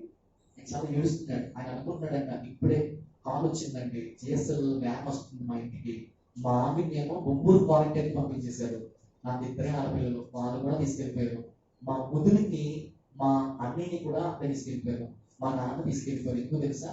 మేమందరం ఇంట్లో ఉన్నాం కనుక వాళ్ళకి టెస్టులు చేయడానికి క్వారంటైన్ పంపించేశారు. నాకు పాజిటివ్ వచ్చింది, మా అమ్మ చచ్చిపోయింది కనుక ఇప్పుడు నన్ను డైరెక్ట్ గా జిఎస్ఎల్ తీసుకెళ్తారు. ఇప్పుడు దేవుడిని ప్రార్థన చేశాను, ఏడుస్తూ మా అమ్మ తీసేసుకున్నాను, వాళ్ళకి నా జీవితం కూడా అయిపోయింది ఆయన నేను ప్రార్థన చేస్తున్నాను. నాకు ధైర్యం లేదు, నాకంటూ విశ్వాసం లేదు. నేను నీ పేరు పెట్టుకున్నాను జేమ్స్, నేను పేరు పెట్టుకున్నాను, మొత్తం అంతా అయిపోయింది. నా జీవితంలో సమయంలో వ్యాధులు మన జీవితంలో వచ్చినప్పుడు మనం కూడా ఏమో భయభీతులు కలిగిపోతూ విశ్వాసంలో డౌన్ అయిపోతాం. అలా ప్రార్థన చేస్తున్నప్పుడు వెంటనే నేను ఫోన్ చేసి నేను మాట్లాడిన ఒకే మాట్లాడాను, ఇప్పుడు నేను దేవుడితో అనుకున్నాను, ఇన్ని రోజులు నేను భక్తి చేశాను, కనీసం ఒక్క మాట కూడా నాతో మాట్లాడలేదు ప్రభా, నాకు ధైర్యం లేదు, ఏమీ లేదు, నన్ను బలపరిచేవారు లేదు, నన్ను స్థిరపరిచేవారు లేదు, నాతో మాట్లాడేవాడు ఒక్కడు కూడా లేదు ప్రభా. ఎందుకు తెలుసా? నేను హాస్పిటల్కి వెళ్ళి ఎవరితో మాట్లాడలేదు, నేను మాట్లాడితే కూడా నాతో మాట్లాడు, నేను ఒకసారి ధైర్యపరచు అని ఇప్పుడే అనుకుంటున్నానన్న. నిజంగా దేవుడికి స్తోత్రం. ఒక సేవకుడు అన్నబడి నీ ద్వారా ప్రార్థన చేసే దేవుడు అంటే, నువ్వు భయపడుతున్న సమయంలో, ఎవరికి ఉనికిపోతున్న సమయంలో, విభ్రాంతి పొందుతున్న సమయంలో దేవుడు తన దాసులకు చెప్పి ఫోన్ చేస్తాడు. యాక్చువల్లీ నాకు ఫోన్ నెంబర్ ఎప్పుడు వచ్చిందంటే మార్నింగ్ 10 o'clock వచ్చింది. నేను చేశాను సాయంత్రం 4 గంటలకు చేశాను. ఏమవుతుందా? ఉదయం 10 గంటలకు నాకు మెసేజ్ పెట్టి ప్రార్థన చేయమని చెప్తే నాకు ఖాళీ లేదు, నేను అంతా కొంచెం బిజీగా ఉంటుందని తిరుగుతూ నేను 4 గంటలకి ఇంటికి వచ్చి 4:30కి ధీమాగా భోజనం చేసి అప్పుడు ఫోన్ చేసే ముందు చేశాను. నా అబ్బాయి చేస్తే ఎక్కడున్నావు సతీష్ అన్న, మీరెవరు? నేను మాస్టర్ గారు. ఎవరు ఇచ్చారు నెంబర్? పలానా ఇచ్చారు అని చెప్తే నిజంగా చాలా సంతోషించాడు. ఏడుస్తున్నాను, ఏదన్నా ఏడుస్తుంది, ఇప్పుడు అనుకుంటున్నాను అని, ఇప్పుడు అనుకుంటున్నాను ప్రభు అని ఉన్నావా, ఉంటే నాతో మాట్లాడగా నన్ను బలపరుచునైనా ఇప్పుడు అనుకుంటున్నాను, ఇప్పుడే అనుకుని అలాగా బాధపడుతూ ఏడుస్తున్నాను. వెంటనే మీ ద్వారా దేవుడు మాట్లాడి ఫోన్ చేయించాడు. నాకు చాలా గొప్ప సాక్షి ఇచ్చాడు. క్షేమంగా వెళ్ళాడు, ఈ రోజు ట్రీట్మెంట్ చేస్తాను, నేను క్షేమంగా మళ్ళీ వచ్చేది ప్రాబ్లం లేదు అని చెప్పాను. గమనించాను. అందుకని నేను కూడా అంటున్న మాట ఏంటంటే, మనం ఏదో తిండి కోసమో లేకపోతే బిడ్డరా ఏదో మనం కావలసినటువంటి వాటి కోసం మనం ఏదో పాపులు ఆడకుండా మనం కూడా దేవుని వైపు మాత్రమే పాపులు ఆడేవారు ఉంటాం. యేసు ప్రభువు దగ్గరికి దేవుడు తెలుసా? ఒక వ్యక్తి వచ్చాడు, ఆయన ఏమన్నాడు? యేసయ్య రిజెక్ట్ చేశాడు. రెండోసారి యేసు ప్రభువు ఒక వ్యక్తిని కావాలనుకున్నాడు. వింటున్నారా? ఎవరొస్తుంది? విన్నారు? యేసుక్రీస్తు ప్రభు దగ్గరికి వచ్చినప్పుడు ఆ వ్యక్తి ఆ వ్యక్తి అన్నాడు, ప్రభు మా నాన్న తెచ్చిపోయాడు కొన్ని నిమిషాలు నాకు గడువు ఇవ్వండి, తప్పెట్టేసి వచ్చేసి ఉండిపోయినాడు. పూర్వ దినాల్లో ఆస్తి అంతా ఎవరి మీద ఉండేదంటే దిగదు. పూర్వ దినాల్లో ఆస్తి అంతా ఒకరి మీద ఉండేదండి. ఎవరి మీద? నాన్న పేరు మీద ఉంటుంది. ఈ రోజు కూడా నాన్న పేరు మీద ఉంటాయి. వీళ్ళ నాన్న ఎవరికి రాస్తే వాళ్ళకి ఉంటుంది. అలాగే యేసు ప్రభు వారి దినాల్లో కూడా నాన్న అధికారం కాబట్టి వారి ఇంట్లో ఎంతమంది కొడుకున్నాడో తెలియదు, కొడుకు కాబట్టి తప్పెట్టవలసిన బాధ్యత దీని మీద ఉంది. ప్లస్ ఏంటంటే అంటే ఇది తెలివితేటలు ఏంటంటే నాకు అర్థమైంది, వాక్యం చదువుతున్న నాకు అర్థమైంది ఏంటంటే ఇది తప్పెట్టేసి వచ్చేస్తాడు కదా, ప్రజలందరిలో మంచి పేరు తెచ్చుకుంటాడు కదండి. బాధ్యత రెండోది బాధ్యత నెరవేరుస్తాడు. ప్లస్ ఏంటంటే మరి అడ్డు మాసం ఉంది, యేసు ప్రభు పిలిచాడు కాబట్టి సేవకి వెళ్ళాలి కాబట్టి ఇప్పుడు ఆయన మనసు ఎలా ఉంది తెలుసా, ఇప్పుడు ఆయన్ని కూడా నొప్పించకూడదు, ఈయన్ని బాధ పెట్టకూడదు. కనుక ఒక మంచి ఫస్ట్ ఆయన ఎలాగైనా ఎక్స్క్యూజ్ చేసి దేవుడు కనుక 2 నిమిషాలు ఆయన మేనేజ్ చేయొచ్చు. ఫస్ట్ మన వాళ్ళు మనం మేనేజ్ చేసుకుంటూ అమ్మని పిల్లల వాళ్ళందరూ మేనేజ్ చేసుకుంటూ జాగ్రత్తగా మరి ఏమి చెప్తూ డబ్బులు ఇవ్వదు ఇంట్లో. అదొక నా చెప్పిన కదా వీళ్ళమ్మా ఎవరు రాశారు ఎవరు తెలియదు.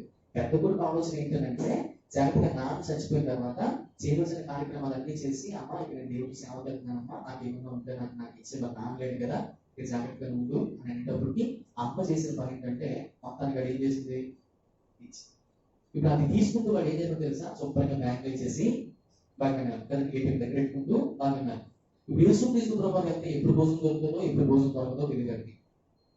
కొండ మీద ప్రసంగం ఏమైంది, కొండ మీద ప్రసంగంలో 3 రోజులు ఆయన కూర్చోబెట్టి అందరికీ వాక్యాన్ని బోధించినప్పుడు అందరూ ఆకలితో ఉన్నారు. మన 3 రోజుల వరకు తెలియదు. అదే పరిస్థితి ఎక్కడికైనా వస్తుందేమో అని ఆలోచించాక వీడు దేవుని మాటను వినకుండా, దేవుని మాటను విశ్వసించకుండా, దేవునికి లోపడకుండా వీడు చేసిన పద్ధతి తప్పేంటో తెలుసా, ఒక్కసారి పర్మిషన్ ఇస్తే మా నాన్న కప్పెట్టుకుని వచ్చేసి నా బాధ్యతలు నెరవేర్చేసి వచ్చే సొమ్ము ఏమంటే నేను ఎక్కడ వేసేసుకుంటాను, నీతో వస్తాను ప్రభా, వచ్చినంత రావు నీతో వస్తాను. అయితే అక్కడ ఏమన్నా కరువు ఏమో వచ్చింది అనుకోండి, నీ వైపు చూడవలసిన అవసరం లేదు, ఎందుకంటే నా దగ్గర డబ్బులు ఎక్కడ పంపించుకుంటాను. జరుగుతుందా? ఈరోజు నేను క్రైస్తవులు కూడా అలాగే ఉన్నారు. చేసినంత వరకు సేవ చేస్తాం, ఏదైనా కష్టం వస్తే మళ్ళీ వెనక్కి వెళ్ళిపోతాం. చేసినంత వరకు చేస్తాం, ఇచ్చినంత వరకు ఇస్తాము, మళ్ళీ వెనక్కి వెళ్ళిపోతాం. వీటిగా మనం అటువిటిగా ఉండేటువంటి క్రైస్తవులుగా ఉండకూడదని నేను ప్రభువు పెట్టుకోవడం చేస్తాను. మత్తయి సువార్త 6వ అధ్యాయం చూడండి. మత్తయి సువార్త 6వ అధ్యాయం 31వ వచనం, 31వ వచనం నుండి 33వ వచనం చదువు వినిపిస్తాను. పగలు సో యేసు ప్రభు మాట కానీ 6వ అధ్యాయం 31 నుంచి 33 వచనాలు. కాబట్టి ఏమి తిందుమో ఏమి తాగుదుమో ఏమి ధరించుకుందామో అని చింతపడదు. చూడండి, వీళ్ళు ఎవరో కూడా ఏం తింటాం ఎప్పుడు తినాలి, ఏం తాగుతాం ఏం ధరించుకుంటాం, బట్టలు లేవని బాధపడద్దు. అన్ని జనులు అన్నిటి విషయంలో చింతిస్తారు. అంటే ఎవరు అదొక దేవుని నమ్ముకోలేనటువంటి వాళ్ళు చింతించేటువంటి, దేవుడు ఉన్నాడు కదా, జీవనం కలిగిన దేవుడు నీకు ఉన్నప్పుడు చింత ఎందుకు, రేపు ఏం తింటామో బాధ ఎందుకు, రేపు ఏం కట్టుకుంటామో బాధ ఎందుకు, ఎదుగుతుందా, రేపు నేను ఏం తాగుతానే బాధ ఎందుకు అక్కర్లేదు. రేపు దినం కోసం మనం సమకూర్చుకోవాల్సిన అవసరం లేదు. అందుకని దేవుడు చెప్పారు, మీరు నా చచ్చిపోతే ఆస్తి కోసం వెళ్తున్నామే తప్ప నా కోసం ఆలోచించలేదు. నువ్వు వెంబడించేవాడు నన్నే వెంబడించారు కదా, నాన్నని నా నుంచి వచ్చే ఆశని వెంబడించకూడదు అనే డైరెక్ట్ ఎక్కడుందా అక్కడ అంటున్నాడు. అన్ని జనులు వీటిని ఆ విషయమై విచారితులు, ఇవన్నీ మీకు కావాలని మీ పరలోకంలో ఉన్నటువంటి తండ్రికి తెలియదా? ఏమంటే వాళ్ళకి ఏం కావాలో నీకేం కావాలో ఆయనకి తెలియదా? వాళ్ళు అదే తాగుతున్నారు, వాళ్ళు అదే తిరిగి తింటున్నారు, వాళ్ళు అదే వస్త్రం కట్టుకున్నారు. వాళ్ళు దేవుడు తెలియదు కనుక, దేవుడు అంటే ఇస్తాడు ఇవ్వడం అనేటువంటి అజ్ఞానంలో ఉన్నారు కనుక వాళ్ళు అలా జీవించారు. మరి అన్ని తెలిసిన నీవు క్రైస్తవులుగా ఉన్నటువంటి నీవు ఇంకా ఎలా జీవించాలి కదండి. రేపు దినం కోసం అతిశయించవలసిన. అందుకని ఆయన అన్నాడు, ఆకాశ పక్షులు చూడండి అవి వ్యక్తులు పోయి ఏమండి కోటలో అది కూర్చుకోను, అయితే దాన్ని కూడా నేను పోషిస్తున్నాను, మిమ్మల్ని నేను పోషించిన దానికంటే మీరు శ్రేష్ఠులు కదా అని చెప్పాడు. నేను చిన్న పక్షి కంటే నేను చాలా శ్రేష్టమైన, ఎందుకు తెలుసా, దానికే ఇంత లగ్జరీ లైఫ్ ఇచ్చేసి స్నాక్స్ ఇచ్చేసి ఎక్కడ పట్టిన ఆహారం ఇచ్చేసిన ఆయన నీకు నాకు ఆహారం కూడా. రోజు నా కుటుంబంలో ఆయన ఇబ్బంది పడుతున్నావా, బాధపడుతున్నావా? ఒక రోజు నేను 10 మందికి పెట్టానండి, ఈ రోజు నేను తినలేకపోతున్నాను అనుకుంటున్నాను. లేదు, దేవుడు ఒకసారి ఆయన వైపు చూడడానికి ఒకసారి అలా పెడతాడు. దేవుడు తన వైపు తిరిగినప్పుడు సమృద్ధి తినడానికి ఒకవేళ నేను అలా చేస్తున్నాడేమో. బహుశా ఆయన పిల్లలు నేను అంటున్నాను ఉపవాసం ఉండడానికి, లేకపోతే ఆయన పిల్లలు ఎన్ని ఖాళీ కలుపుతున్నట్టు ఏమాత్రం కూడా ఆయన తెస్తుండేది. అందుకని ఆయన కూడా వాక్యం చెప్పాడు, ఏంటో తెలుసా, ఇదిగో అడవిలో ఉన్న సింహ పిల్లలైన ఆకలి కొంటాయేమో కానీ నన్ను నమ్ముకున్న వాడు ఎప్పటికీ కూడా ఆకలితో ఉంచలే ఉన్నారా? అంతెందుకండి 200 మంది వెళ్ళారు ఎవరైనా ఎక్కడికి వెళ్ళారా? ఇక్కడికి వెళ్ళలేదు, అందరూ కూడా ఇంట్లోనే కూర్చున్నాం. పనులు కూడా ఉద్రబాబు నమస్కారం, మా కరోనా అవుతుంది కరోనా అన్నారు. ఇక్కడ కూర్చున్నాం కదండి. నేను అంటున్నా, నిజంగా చెప్తున్నాను, వాస్తవానికి మనం బయటికి వెళ్ళి తెచ్చుకొని జాబ్ చేసి తెచ్చుకునేటువంటి ఈ 2 నెలల కంటే 2 నెలలు ఇంట్లో కూర్చొని భార్యతో, పిల్లలతో, అమ్మతో, నాన్నతో, అక్కతో, బావతో, వీళ్ళందరితో కూర్చొని సంతోషంగా భోజనం చేసిన 2 నెలల్లో సమయం తేలిచ్చాడు. కరోనా వచ్చిన కారణం ఏంటంటే 2 విషయాలు. కుటుంబాలన్నింటినీ కూడా కలపడానికి వచ్చింది. అర్థమైందా? ఎందుకంటే పొద్దున్న నాన్న పోతాడు, సాయంత్రం పిల్లలు వస్తారు, పిల్లలు వచ్చిన తర్వాత మళ్ళీ నాన్న వస్తాడు, పిల్లలు పడుకుంటే నాన్న పలకరించడానికి ఆస్కారం లేదు. వీళ్ళు పొద్దున్నే లేచేటప్పటికి నాన్న క్యారేజ్ పెట్టి సంప పంపించేది. నాన్నకి టైం లేదు. కనుక ఏంటంటే కుటుంబ వ్యవస్థ బాగా స్థిరపడి కుటుంబం కలిసి ప్రార్థన చేయాలని దేవుడు కరోనా పంపించాడు, అంతే. అంటే మంచి లేదు. ఈ రోజున నమ్మగలిగిన వాళ్ళు దేవుని స్తోత్రం చెప్పండి. అర్థమవుతుందా? వాక్యం ఆయన భక్తులు అనబడిన ఆయన కుటుంబ సభ్యులు అందరూ కూడా చక్కగా ఆయన మాట వింటే ఏ వ్యాధి మనకి దేవుని స్తోత్రం. అర్థమవుతుందా?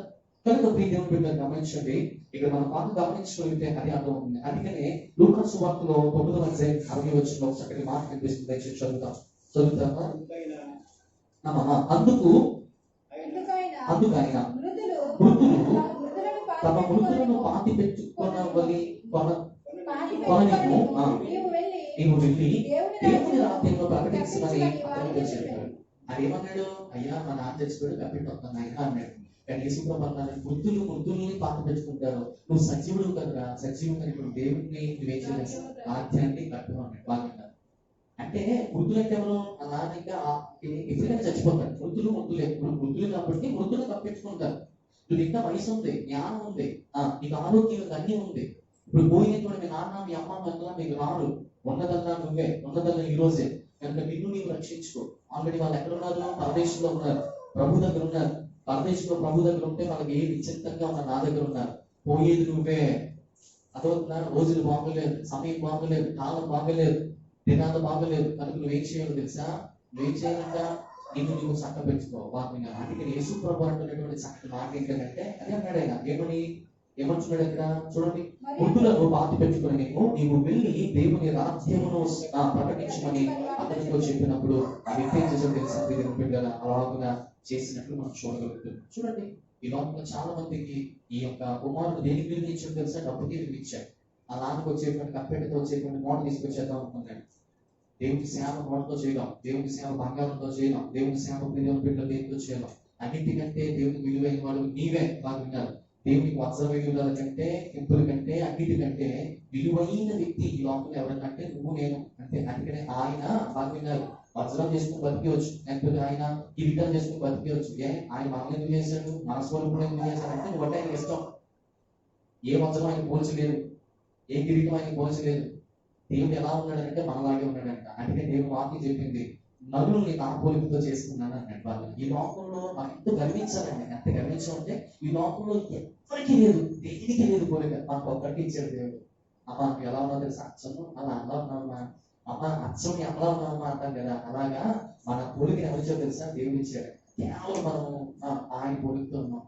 ఆయన యొక్క పరిస్థితుల్లో మనకు సాగిపోవాలని నేను ప్రభు పేట మనం చేస్తాను. చూడండి, అలాగే ఏప్రిల్ 11:24 నుంచి 26 చదువుకుంటే చక్కటి మాట ఉంది. చూడండి, అక్కడ అంటున్నాడు, మోషే కోసం మాట్లాడుతున్నాడు. మోషే పెద్దవాడైనప్పుడు విశ్వాసం బట్టి ఐగుప్తు ధర్మం కంటే క్రీస్తు నిమిత్తమై ఎంతో గొప్పదని భావించి యోచించి అల్పకాల పాపభోగములు అనుభవించడం కంటే దేవుని ప్రజలతో శ్రమ అనుభవించడం మేలని యోచించి ఫరో కుమార్తెకు కుమారుని అనిపించుకున్నట్టుకు ఒప్పుకొనలేదు. యాభైనగా అతడు ప్రతిఫలముగా కలగబో బహుమానమందు దృష్టి ఉంచాడు. అంటే ఏంటి? ఆయనకు బహుమానం వస్తుంది. ఏ బహుమానం? దేవుడు ఇచ్చే బహుమానం. దేవుడు ఇచ్చేటువంటి బహుమానం తన దగ్గరికి వస్తుంది కనుక ఆ బహుమానమే కావాలనుకున్నాడు. ఒక రాణి పెంచుకున్నాక, ఈజిప్ట్ లో ఉన్నటువంటి రాణి పెంచుకుంటూ, రే నాన్న నా పిల్లలు లేదా, నీకోసం పెళ్లి చేసుకోలేదురా, కాబట్టి నిన్ను పెంచుకోవడానికి ఎలా ఉండిపోయిందా అని రాజు యొక్క కుమార్తె, రాకుమార్తె పెళ్లి చేసుకోకుండా ఎవరు పెంచుకుంది? మోషే పెంచుకుంటే మోషే అలాగే ఉండిపోతూ పెద్దవాడు అయిన తర్వాత అన్ని సంకలించే సంపన్నుడు అయిపోయాడు. అయితే చివరిగా అమ్మకి ఆ రాజ్యానికి నమస్కారం పెట్టేసి వద్దు, ఎందుకంటే నేను దేవుని సేవ చేస్తాను అయిపోయాడు. బాగా ఏమీ లేడేమో ఎక్సైజ్ పడుతున్నాడు, అన్ని ఉన్నవాడేమో అడిగి పని ఉన్నాడు. ఏమీ ఉన్నాడు ఎవడో తండ్రి చచ్చిపోయాడు. అదవుతుందండి, తండ్రి చచ్చిపోయినాడు. అన్ని ఉన్నాయి ఎవరికి? మోషేకి అన్నీ ఉన్నాయి. ఏమన్నాడు తెలుసా? వినయంగా ఏ నాకు అల్పకాల పాపభావములను అనుభవించుట కంటే దేవునితో ఎంతే గొప్ప భాగ్యం ఏం చేసాడు తెలుసా, ఎన్నుకున్నాడు ప్రజలు. కనుక నీవు నేను అటు రీతిగా ఉండాలని ప్రభువు పేరట మరొకసారి మనం చేస్తున్నాం. కనుక చిన్న మాట తెలియజేస్తూ ముందుకు వెళ్తున్నాం. ఇక మూడవ మాట కదా. మొట్టమొదటి మాట ఏంటి, ఒక వ్యక్తి దేవుని దగ్గరికి వచ్చాడు, కనీసం ప్రభు ఆయన ఏం చేశాడు తెలుసా, వెయిటింగ్ లిస్ట్ లో పెట్టాడు. సెకండ్ టైం యేసు ప్రభు వెళ్ళి రామాయణ అన్నాడు. ఆ రమ్మంటే వాడు ఏం చేశాడు తెలుసా, ఏం చేశాడు, కప్పెట్టేసి వచ్చేద్దాం ప్రభు.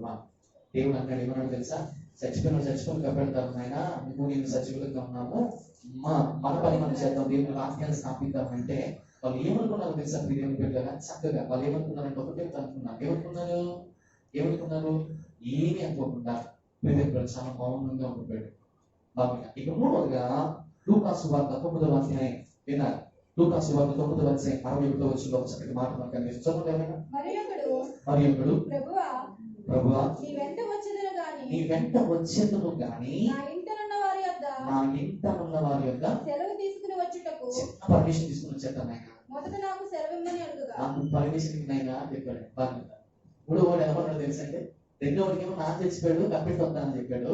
ఇప్పుడు మూడో వాడిని కూడా దేవుడు మళ్ళీ ఏం చేశాడు తెలుసా, ఇతనికి ప్రభు మాటలు వినినప్పుడు మరొకడు అన్నాడు, ప్రభా నీ వెంట వస్తాను కానీ అనే మాటకి అర్థం ఏంటంటే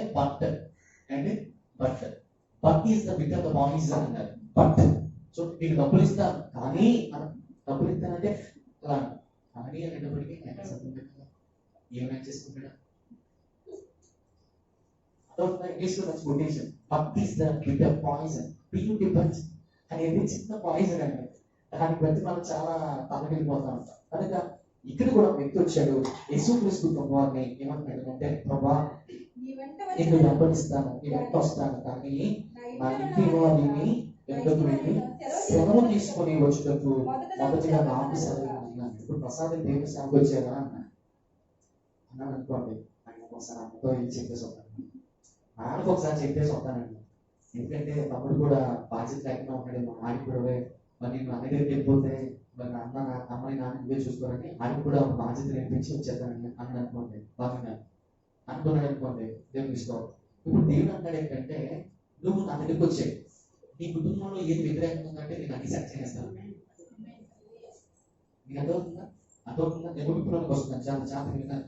ఇప్పుడు దేవుని వాక్యాన్ని చూడగలిగితే వాడు అంటున్నాడు, నేను ఏం చేస్తాను తెలుసా, నేను మీ దగ్గరికి వస్తాను ప్రభా, వస్తాను కానీ ఒక్క నిమిషం సెలవిస్తే మా అమ్మ ఏం చెప్తాను వచ్చేస్తాను. అంటే మా అమ్మ మళ్ళీ ఎదుర్కొంటుంది, దగ్గరికి వచ్చాక తెలియదు. అదవుతుందా, అది ఆమె వెళ్ళిపోతున్నాను కాబట్టి ఏదో ఇదే కదా మీటింగ్ అంతా నన్ను ఉండిపోయాను, నీ మాటకి నేను ఆకర్షితులు అయిపోయాను, నువ్వు చేసే మేలుకి నువ్వు చేసేటువంటి ఇవన్నిటికి నేను బాగా ఎడిట్ అయిన ప్రభావ, చాలా ఉంటాను నీతో ఉంటాను ప్రభావ అన్నాడు. అయితే ఒక్కటి ప్రభావ అమ్మకు ఒకసారి చెప్పేసి వచ్చేస్తాను. సో మన చిన్నపిల్లలు కూడా అంటారు కదా, ఒకసారి ఉండమ్మా మన దగ్గర చెప్పిపోతారు. ఆడుకుని మంచి ఇంకా ఆడుకోవాలని ఆశ ఉందనుకోండి, ఒకసారి ఉంటే మా అమ్మ కొట్టదు. ఎందుకంటే అమ్మ కొట్టేది కాబట్టి వెంటనే వాడు ఏం చేద్దాం తెలుసా, ఒకసారి ఉంటే మా అమ్మ మళ్ళీ చెప్పేది వచ్చేస్తాను. అలాగా ఆడుకున్న పిల్లలు 4-5 సార్లు చెప్పమని చెప్పేసి వస్తారు. మనకి చాలా నవ్వు వస్తా ఉంటారు, ఈ ఇందాక వచ్చి చెప్పారు కదా, ఈ మళ్ళీ వచ్చి చెప్పారు అంటే మీ మీద ప్రేమ కాదు, మీరు కొడతారని అడిగింది. అర్థమవుతుందా, మీరు కొడతారని భయించేంత వాడు ఏం చేశాడంటే అలా చేశాడు అనమాట. దాన్ని చెప్పి వచ్చాడు, మళ్ళా వెళ్ళాడు, మళ్ళా ఆడాడు. అంటే వాడు ఎంత ఆడుకుంటున్నాడు తెలియట్లేదు, అక్కడ ఆనందం ఉంది, పరమానందం ఉంది, వాళ్ళ ఫ్రెండ్స్ తో మంచి ఎంజాయ్మెంట్ చేస్తున్నాడు, ఏదో ఆడుకుంటున్నాడు మొత్తానికి కదండి, వాడు ఆడుకుంటున్నాడు. కానీ ఆడుకుని ఆ ఎంజాయ్మెంట్ నీకు మర్చిపోలేదు. సో అలాగా మీరు కూడా లోపల్లో ఉన్నప్పుడు వింటూ అటు దేవుని సేవను కూడా నిర్లక్ష్యం చేయకుండా మర్చిపోకుండా అటు తండ్రి వైపు కుమారుడు తల్లి వైపు ఎలా అయితే చూసి చెప్పి రావాలనుకున్నాడో ఈ కుమారుడు కూడా ఒకసారి చెప్పొస్తున్నాడు. సో వీళ్ళు కూడా ఒక చిన్న ఫాల్ట్ ఉంది, ఆ ఫాల్ట్ చెప్పి ముగిస్తారు. బాగా ఏంటంటే అక్కడ అర్థం మాట ఏంటంటే, యేసు ప్రభువుని మనం ఆరాధించినప్పుడు అంట పూర్ణ హృదయంతో, పూర్ణ వివేకంతో, పూర్ణ శక్తితో ఆయన ఆరాధించాలి. అంతేగాని ఒకసారి సంపూర్ణంగా లేనిదైనా కదండి, ఆఫ్ పూర్ణమైన బాగుంది కదండి, ఆఫ్ పూర్ణం ఉంది, ఆఫ్ ఏమో నీ దగ్గర ఉంది, ఆఫ్ ఏమో మా దగ్గర ఉంది. గుడ్డు రెండు భాగాలు చేద్దాం, ఒకే గుడ్డునుంటే అనుకో ఏం చేద్దాం, కుదురుకోండి కొడుకోండి. ఒక గుడ్డే ఉందంటే నాకు ఇచ్చేది అంట. అవి ఏం చేస్తాం, ఒక గుడ్ని చేస్తాం. కనుక సంపూర్ణం వేరు, పూర్ణం వేరు. బాగా విన్నాను, ఆఫ్ పూర్ణం వేరు. కానీ ఇప్పుడు మన వాక్యం మనం ఆకాంక్షించినట్లయితే ఒక విషయం గమనించాలి. అది ఏంటంటే, దేవుడు దగ్గరికి నువ్వు వచ్చినప్పుడు మన హృదయం ఆఫ్ ఇవ్వబడదు ఆయనకి. ఏమి ఇవ్వాలంట? పరిపూర్ణంగా ఇవ్వాలి, సంపూర్ణంగా ఇవ్వాలి. నువ్వు అక్కడ ఒక అడుగు, ఇక్కడ ఒక అడుగు, అక్కడ ఒక మాట, ఇక్కడ ఒక మాట, ఈ దగ్గర ఒక మాట, ఆ దగ్గర ఒక మాట చెప్పేటువంటి కాబట్టి చాలా జాగ్రత్తగా మనం దేవుని వాక్యం వినాలని ప్రభు పెట్టిన మనం చేస్తున్నట్లు చూడండి. లూకాసు క్షమించగలిగితే మీరు లూకాసు వార్త 14వ అధ్యాయం ఒకసారి చదువుతారు. 14వ అధ్యాయం 25వ వచనం. లూకాసు వార్త 14:25 నుంచి 27 వచనం చదివితే మీకు ఒక విషయం కనిపిస్తుంది. చదవాలి. జనసమూహములు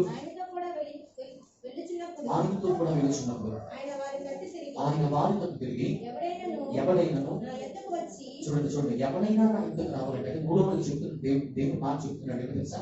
మూడవడు ఆయన దగ్గరికి వచ్చాడు కదా, వచ్చినప్పుడు మా అమ్మ చెప్పొస్తాడు కదా ఇప్పుడు అంటున్నాడు. ఎవడైనా నా దగ్గరికి రావాలంటే నన్ను వెంబడించాలంటే పెట్టుకుంటాను అన్నాడు దేవుడు. పెట్టుకుంటే ఆయన అన్నాడు ఏమన్నా తెలుసా? నన్ను ఎవరైనా వెంబడించాలనుకుంటే అన్నాడు తన తండ్రిని ఒకరు చదువుతారు అందరూ వచ్చాం. తన తల్లిని విడిచిపెట్టాలంట. అడిగితే బాబు ఏ దేవుడు అండి? అందరూ కూడా తల్లిదండ్రులకి గౌరవించమని అన్ని చెప్తుంటే బైబిల్ ఇలా చెప్తున్నాను. బైబిల్ ఎప్పుడు కూడా కరెక్ట్ చెప్పింది. ఆ తల్లిదండ్రులు గౌరవించమని చెప్పింది. అయితే సేమ్ ఎక్కువ మాట చెప్పింది. నన్ను ప్రేమించగలిగితే నీ తల్లి కంటే ఎక్కువగా ప్రేమించు, నన్ను ప్రేమించగలిగితే నీ తండ్రి కంటే ఎక్కువ ప్రేమించు, నన్ను ప్రేమించగలిగితే నీ భర్త కంటే, భార్య కంటే, నీ బిడ్డల కంటే, ఈ లోకంలో నువ్వు ప్రేమించేటువంటిది ఏ వస్తువు మీదైనా ఏ ప్రేమ ఉంచుకోకుండా, అది మనుషుల మీదైనా, వస్తువుల మీదైనా, దేని మీదైనా ఎవరి మీద ప్రేమ ఉండకూడదంట. అంతగా మనం దేవుని మాత్రమే ప్రేమించాలి. అందుకని తల్లినైనను, తండ్రినైనను, భార్యనైనను, పిల్లలనైనను, అన్నదమ్ములనైనను, అక్కచెల్లెలనైనను తన ప్రాణమును ద్వేషింపకుంటే నా శిష్యుడు ఏమాత్రం కూడా కానే. అలాగే తన ప్రాణాన్ని కాదనుకుంటూ ప్రేమించేవాడు వాళ్ళు ఎవరు కూడా నా శిష్యుడు కానే కాదు. అంటే మనం ఇప్పుడు మనం ఎలా ప్రేమించాలంటే భక్తులు ఎలా ప్రేమిస్తున్నామంటే నీ భక్తి కంటే ఎక్కువ ప్రేమించాలంటే. ఎందుకంటే ఆయన మన భర్త అర్థవుతుందా? మన భార్య మనం ఎలా ప్రేమిస్తుందో మన భార్య కంటే ఎక్కువ ప్రేమించాలి. ఎందుకంటే ఆయన మనకి భర్తగా, ఆయన మనకి భార్య. మన బిడ్డలు మనం ఎలా ప్రేమించుకుంటామో మనకంటే బాగా ప్రేమించాలి. అంటే నేను ఒకే మాట చెప్తున్నాను ఏంటంటే ఈ లోకంలో మనుషులు ప్రేమించేటువంటి అంటే దేవుడిని ప్రేమించినంత సుఖం లేదు. మనుషులు ప్రేమిస్తే మనకి ఏం చేస్తారు? మూట పెడతారు కదండి. మూట పెడతారు అంతే, ఇంకేమి ఉండదు. మనకి బాగా వెంటనే మనుషులు ప్రేమిస్తే చాలా మంది మోసపోవడం. ఈ లోక ప్రేమలన్నీ కూడా వ్యర్థం. వ్యర్థవుతుందా? ఈ లోక ప్రేమలన్నీ వ్యర్థం. ఈ లోక ప్రేమలన్నీ కూడా శూన్యం. బాగా ఈ లోక ప్రేమలన్నీ మోసం, ఈ లోక ప్రేమలన్నీ దగ, కుట్ర, ఇవన్నీ ఉంటాయి. కానీ దేవుడి ప్రేమలో ఏ స్వార్థం ఉండదు. ఆయన శాశ్వతమైన ప్రేమతో ప్రేమిస్తాడు. వయసులో ఉన్నదనుకో బాగా నేనేలాడుతున్నానంటే నేను ప్రేమించేవాళ్ళు చాలా మంది ఉంటారు. నేను డబ్బుల కంటే చాలా మంది ప్రేమించేవాళ్ళు ఉంటారు. నీకు పలుకుబడి కంటే నేను ప్రేమించేవాళ్ళు ఉంటారు. నీకు పలుకుబడి లేకపోయినా, పళ్ళు విరిగిపోయినా ముసలి వయసులో కూడా ఆయన ప్రేమిస్తాడు. నీకు ఎవరి వయసులో 16 సంవత్సరాల్లో నేను ఎలా ప్రేమించాడో 16 చెప్తే 60 వచ్చినప్పుడు నేను ఎలా ప్రేమిస్తాను. ఆయన ప్రేమలో ఏమాత్రం కూడా తేడా లేదు. అప్పుడు ఎలా ప్రేమించాడు, ఇప్పుడు ఎలా ప్రేమిస్తాడు. అయితే మనుషుల ప్రేమ మాత్రమే మారిపోతుంది. అదవుతుందా? వయసులో ఉన్నప్పుడు ఒకలాగా, వయసు అయిపోయింది ఒకలాగా. ఇవన్నీ కూడా ఎన్నోక సంబంధమైన ప్రేమలు. కానీ ఈ ప్రేమలన్నీ విడిచిపెడతాం. బహుశా నువ్వు చూపించేటువంటి ప్రేమ, నీ భార్య మీద నువ్వు, నీ భర్త మీద నువ్వు, నీ బిడ్డల మీద నీవు, బిడ్డలు నీ మీద చూపించే ప్రేమ, ఈ ప్రేమ నమ్మడానికి ఏమాత్రం కూడా వీల్లేదు. ఎందుకు తెలుసా? వాళ్ళు ఉన్నంతగా ప్రేమ చూపిస్తారు. లేకపోతే ఆ ప్రేమ అంతా ఫోటోలోకి వెళ్ళిపోతుంది. ఫోటోలోకి వెళ్ళిపోయింది అనుకోండి, అప్పుడప్పుడు అమ్మ గుర్తవుతుంది, అప్పుడప్పుడు నాన్న గుర్తవుతుంది. అంతే. సంవత్సరం గంటేస్తాం, క్యాండిల్ పెడతాం. అర్థమవుతుందా? ఇప్పుడు మీ అమ్మ అంతగా ప్రేమించింది, మీ నాన్న అంతగా ప్రేమించాడు కనుక ఫోటోకి ఒక దండ వేసి క్యాండిల్ పెట్టేసి అన్నం పెట్టుకుంటూ అమ్మ అంత బాగా ఉంటే బాగా చూసుకోలేదు అని అంటాం. బాగా అదే నువ్వు ఫోటోలోకి వెళ్ళిపోయావు అనుకో, బాగుంది. నీ గుడికి వెళ్తారా, నీ కూతురు వెళ్తారా? నీ అమ్మకి కాబట్టి, నీ నాన్నకి కాబట్టి నువ్వు అంత బాగా ప్రేమించి పెట్టుకున్నావు. నీ ప్రేమ నీ కొడుకులకి, నీ కుమార్తెలకు ఉండకపోవచ్చేమో. నువ్వు అంటే ఇప్పుడు నీ పొజిషన్ అందరికి వెళ్ళింది అనుకోండి, అంటే నీకు దండేసి అది పెట్టేశారు అనుకోండి. ఉదాహరణకి మీ అక్క ఉన్నటువంటి పిల్లలను మిమ్మల్ని ప్రేమిస్తారు అని అనుకోవడం కూడా చెప్పండి. అందుకని ఈ లోక ప్రేమలన్నీ కూడా వ్యర్థం అని ప్రభు పేరిట మరొకసారి మనం చేస్తున్నాం. అందుకని మొదటి కొరింథీయులకు రాసిన పత్రిక 11వ అధ్యాయం 1వ వచనంలో చక్కటి మాట మనకు కనిపిస్తుంది. ముగించుకున్నాను. మొదటి కొరింథీయులకు రాసిన పత్రిక 11వ అధ్యాయం 1వ వచనంలో చూడగలిగితే అపోస్తలుడైన పౌలు ఇలా అన్నాడు. అపోస్తలుడు పౌలు అన్నాడు, ఏమన్నాడంటే నేను క్రీస్తుని పోలి నడుచుకున్న ప్రకారం మీరు నన్ను పోల్చి నడుచుకో. ఎవరు చెప్పారు? పౌలు చెప్పాడు. పౌలు ఎక్సలెంట్ ప్రీచర్. పౌలు అన్నాడు ఏంటంటే, పౌలు యేసుక్రీస్తు ప్రభు వారి యొక్క శిష్యులు 12 మంది కంటే అపోస్తులు అనబడినటువంటి వాడు గొప్పవాడు. 14 గ్రంథాలు రచించాడు. సామాన్య సెంచరీ కొట్టించాడు. చాలా అద్భుతమైనటువంటి సువార్త 80 ముగించాడు.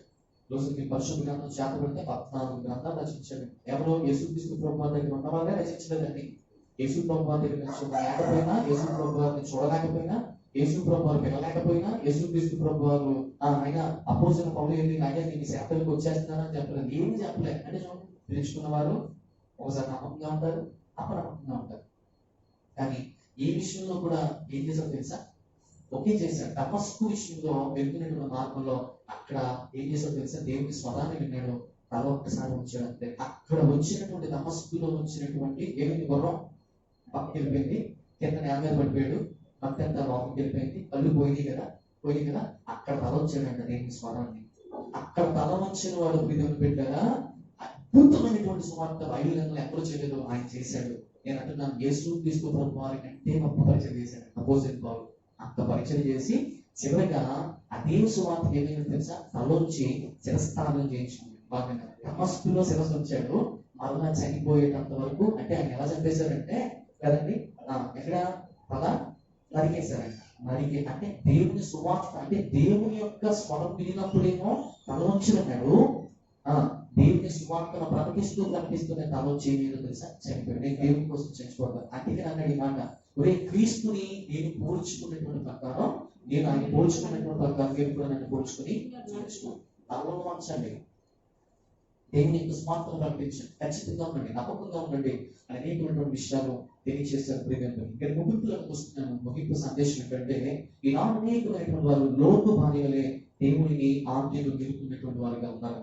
లేకపోతే ధ్యాన వలె ఎవరో సంబంధమైనటువంటి స్నేహించి వెనుకకు తిరుగుతున్నారేమో. కాబట్టి నాగుల మీద చెయ్యి పెట్టినటువంటి వాడు ఎవరు కూడా అన్నాడు. లోకాసువార్త 9వ అధ్యాయం 62వ వచనం చదువుకోవచ్చు. చివరిగా 62వ వచనం చదివితే, నాగుల మీద 9వ అధ్యాయం 62వ వచనంలో చూడగలిగితే చివరిగా ఈ మాట అన్నాడు, నాగటి మీద చెయ్యి పెట్టి వెనుక తట్టు చూసిన వాడు వాడు ఎవడును దేవుడు రాజ్యానికి పాత్రుడు కానే బాగున్నారు. ఇప్పుడు పొలం దొరుకుతున్నారు, 2 ఎడ్లు ఉన్నాయి, దానికి నాగలు ఉంది, బాగున్నారు.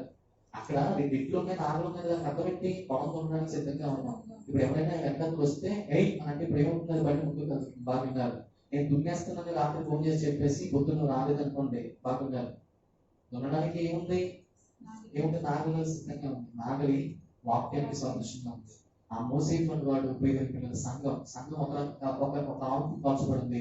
రెండవది ఏంటంటే సేవకుడు సంఘం కలిసి దేవుని వాక్యాన్ని మనం దున్నుకుంటూ వెళ్ళిపోతే దేవుని పీడి భూములన్నీ కూడా ఏముంటుంది? స్పష్టమైంది.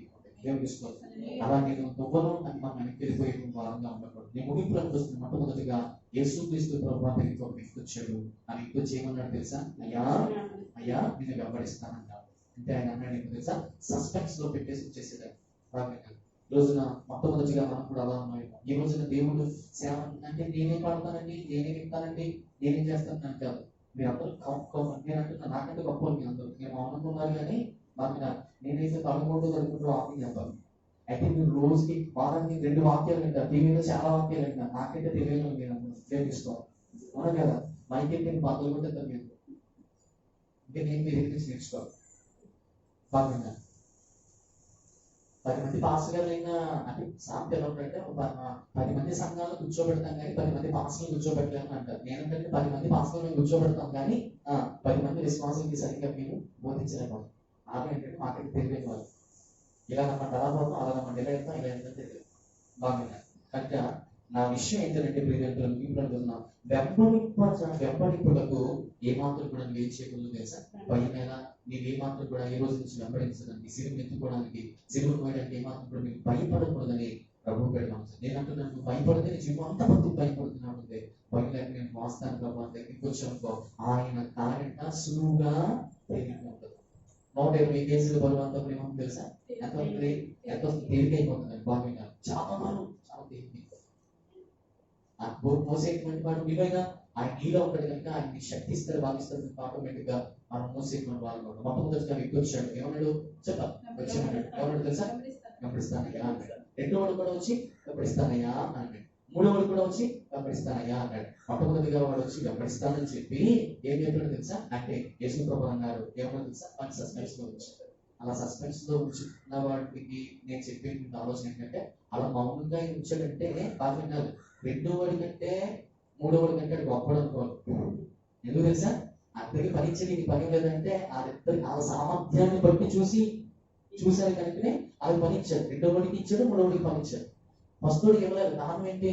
ఆయన ఇంకా సామర్థ్యం ఇంకా తక్కువ ఉందేమో కనుక ఆ సామర్థ్యాన్ని బట్టి ఆయన వెయిట్ చేశారు. అంటే కొంతమంది విశ్వాసం ఇంకా దేవుని పిలుపు రాలేదండి, దేవుని సేవ చేయడానికి ఇంకా ముందుకు రాలేదని అంటే మీకు ఇంకా సామర్థ్యం సరిపోవట్లేదు. అందుకని లేదు, సేవ చేయడానికి నువ్వు యోగ్యుడివి, దేవుని పరిచయం చేయడానికి యోగ్యురాలివి. అయితే నేనంటున్నటువంటి మాట ఏంటో తెలుసా? ఆ యొక్క సేవ, ఆ యోగ్యత మనం కాపాడుకోవడానికి ఇంకా మనకి అంత పొటెన్షియల్ లేదేమో. అయితే మనం ప్రార్థన చేయాలి. ప్రభావ మరి నీతో వచ్చేదనుకుంటున్నాను, ప్రభు నీతో నిండుకోవాలనుకుంటున్నాను. అయితే మీరు ఏ మాత్రం కూడా వెంకటేశ్వరుడు ఆశించుకుంటా పూర్ణ హృదయంతో మా దేవుడిని యెహోవాని మాత్రం ఆధారపడి ముందుకు మొట్టమొదటి రెండో వాడు చేసిన పనులు తెలుసా? నేను అక్కడ సమకూర్చుకుంటా, మీ దగ్గర సమకూర్చుకుంటే మనం ఒక దగ్గర సమకూర్చుకోవాలి. సమయం ఒకసారి వెళ్ళబడుతుంది, ఒకసారి ద్వారాలు తెరవబడితే ఒకసారి క్లోజ్ అయిపోతా ఉంటాయి. అవకాశం ఒకసారి వస్తాయి, ఒకసారి వస్తుపోతా ఉంటాయి. కనుక మళ్ళా మనకి అవకాశం మారి కనుక దీని వాక్యం చాలా శ్రద్ధగా పట్టించాలి. ఇప్పుడు మూడోదిగా మనం చూడగలిగితే మూడో వాడిని కూడా యేసు ప్రభు దగ్గరికి వచ్చాడు. వచ్చిన తర్వాత అయ్యా నేను వెంబడిస్తాను ఒకసారి ఇంట్లోకి చెప్పొస్తాను అంటే ఏంటి? రెండో వాడు మూడో వాడు ఏం చేశారో తెలుసా? లోపల వైపే ఉంటారు. చెయ్యాలని ఆశ ఉంది, చెక్కాలని ఆశ ఉంది. బట్ ఎక్కడ ఉన్నారు? అందరూ బాధ్యతలు ఉన్నాయి, రెస్పాన్సిబిలిటీస్ ఉన్నాయి. రెస్పాన్సిబిలిటీ బాధ్యతలు ఉన్న వాడికి మాత్రమే నేను అప్పగించాడు. ఎందుకు తెలుసా? ఆ రెస్పాన్సిబిలిటీ బాధ్యత ఎవరికంటే నాన్నకు ఉంటుంది. అందుకనే నాన్నకి ఆ బాధ్యతలు ఉంటాయి కనుక నీకు నన్ను పెంచాడు ఈ రోజు వరకు, నీకు నన్ను పోషించాడు ఈ రోజు వరకు. అర్థమవుతుందా? అంటే బాధ్యతలు ఉన్నవాడికి గొప్ప రెండోడికి మూడోడికి దేవుడి పిలిచి బాధ్యత అప్పగిస్తున్నాడే తప్ప మిగతా వాడికి ఎవరికి ఫస్టోడికి అప్పగించలేదు. ఫస్టోడు మన పెద్దోడితో సమానం, ఫస్టోడు మన రెండోడితో సమానం, ఫస్టోడు మన పిల్లలతో సమానం. ఇంకా చిన్నపిల్లలు వాళ్ళకి బాధ్యత రాదు. అయితే వాళ్ళకి కూడా బాధ్యతలు వస్తాయి ఎప్పుడు పెళ్లి చేస్తే. అర్థమవుతుందా? ఏదైనా ఇస్తే వాళ్ళకి బాధ్యతలు వస్తాయి. కనుక ప్రియ దేవుని బిడ్డలు గమనించండి, మనం కూడా ఒకసారి బాధ్యత లేని క్రైస్తవులుగా వ్యవహరించండి. అంటే బాధ్యత కలిగి వ్యవహరిస్తూ ముందుకు సాగిపోదు. నేను వెంబడించడానికి ఏమాత్రం కూడా భయపడకుండా మనం ముందుకు సాగిపోవాలని ప్రభువు కనుక మరొకసారి మనం చేస్తూ నేను మాత్రం ముగిస్తున్నాను. దేవుడు తన పరిశుద్ధమైన కొన్ని మాటలని మన ఇంట్లో దీవించుగాక. చిన్న ప్రార్థన చేద్దాం. చిన్న ప్రార్థన. కృపా సందేశం కూడా మా శాలిని రాజాలు ఈ పరిశుద్ధమైన ప్రశస్తమైన నామం బతికే వందనాలు. ఈ ఉదయకాల సమయంలో చక్కటి వాక్యం ఉండాలని మాకు ఇచ్చిన గొప్ప కార్యక్రమం బతికే వందనాలు. నిజమైన ఒక వ్యక్తి వచ్చాడు మీ దగ్గరికి, ఆయన తనను నేను ప్రభావ మరి సస్పెన్స్ లో ఉంచాడు. మీకే వందనాలు అయ్యా. రెండో వాడు వచ్చాడు, అయితే తండ్రిని తప్పెట్టు కావాలి అని చెప్పాడు. అయ్యా మేము కూడా మా పనులు చేసుకుంటూ మీ సేవను నిర్లక్ష్యం చేసేవారుగా ఉండకూడదని సహకరించారు. మీరు మాతో మాట్లాడారు. మీకే వందనాలు. మూడవ కూడా వాడు కూడా వచ్చాడు. అయ్యా మూడవ కూడా వచ్చి అంటున్నాడు, నాయన నీకు వెంబడిస్తానని చెప్పారు, అయితే మా ఇంట్లో చెప్పొస్తానయ్యా అని చెప్పాడు. అంటే నువ్వు పిలిచినప్పుడు నేనేయో సాకులు చెప్పకుండా, మీరు పిలిచినప్పుడు నైనా ఏయో నేను పనులు నేను తప్పించుకోకుండా, మీరు పిలిచినప్పుడు నైనా మమ్మలను తండ్రి ప్రభావ పెద్దవాళ్ళు ఎవరో పిలిచారు, గొప్పవాళ్ళు ఎవరో పిలిచారు అనేటువంటి నైనా సాకులు మేము ఏమాత్రం కూడా చెప్పి తప్పించుకోకుండా తండ్రి ప్రభావ ఇవన్నీ కూడా టెంపరీ కనుక నీ దగ్గరకు వచ్చేటువంటి మహాభాగ్యం దయచేయండి. నీవు వాళ్ళందరికంటే గొప్పడునైనా నీవు పిలిచినప్పుడు మీకు శిరస్సు వచ్చేప్పుడు దయచేయండి. అపోస్తుల పౌరులు ఎలా అయితే శిరస్సు ఉంచారో, అపోస్తుల పౌరులు దమస్కులో శిరస్సు వచ్చి శిరస్థాపన చేయనంత పడినంత వరకు కూడా తన యొక్క తలను ఎలా అయితే అయినా నీ కొరకు అర్పించాడో అలాంటి విశ్వాసంగా నేను అప్రమాదం కలిగిన విశ్వాసులుగా మమ్మల్ని కూడా చేసి నడిపించమని, వాక్యం విన్నారు వాక్యానుసారంగా జీవించమని, వారిని కుటుంబాన్ని దీవించి ఆశీర్వదించమని యేసుక్రీస్తు ప్రభు వారి దివ్య నామం పేరిట ఈ ప్రార్థనను పరిశీలిస్తూ మిక్కిలి పెట్టుకుంటున్నాం తండ్రి. చిరునామా ఎస్కోలు సందేశం brother K Suresh Kumar, door number 82-14-52 Burma colony, national highway 16, Bommuru police station ఎదురుగా లాలా చెరువు, రాజమహేంద్రవరం, తూర్పుగోదావరి జిల్లా, ఆంధ్రప్రదేశ్. Pin code 533106. మా సెల్ నెంబర్ 8341671872.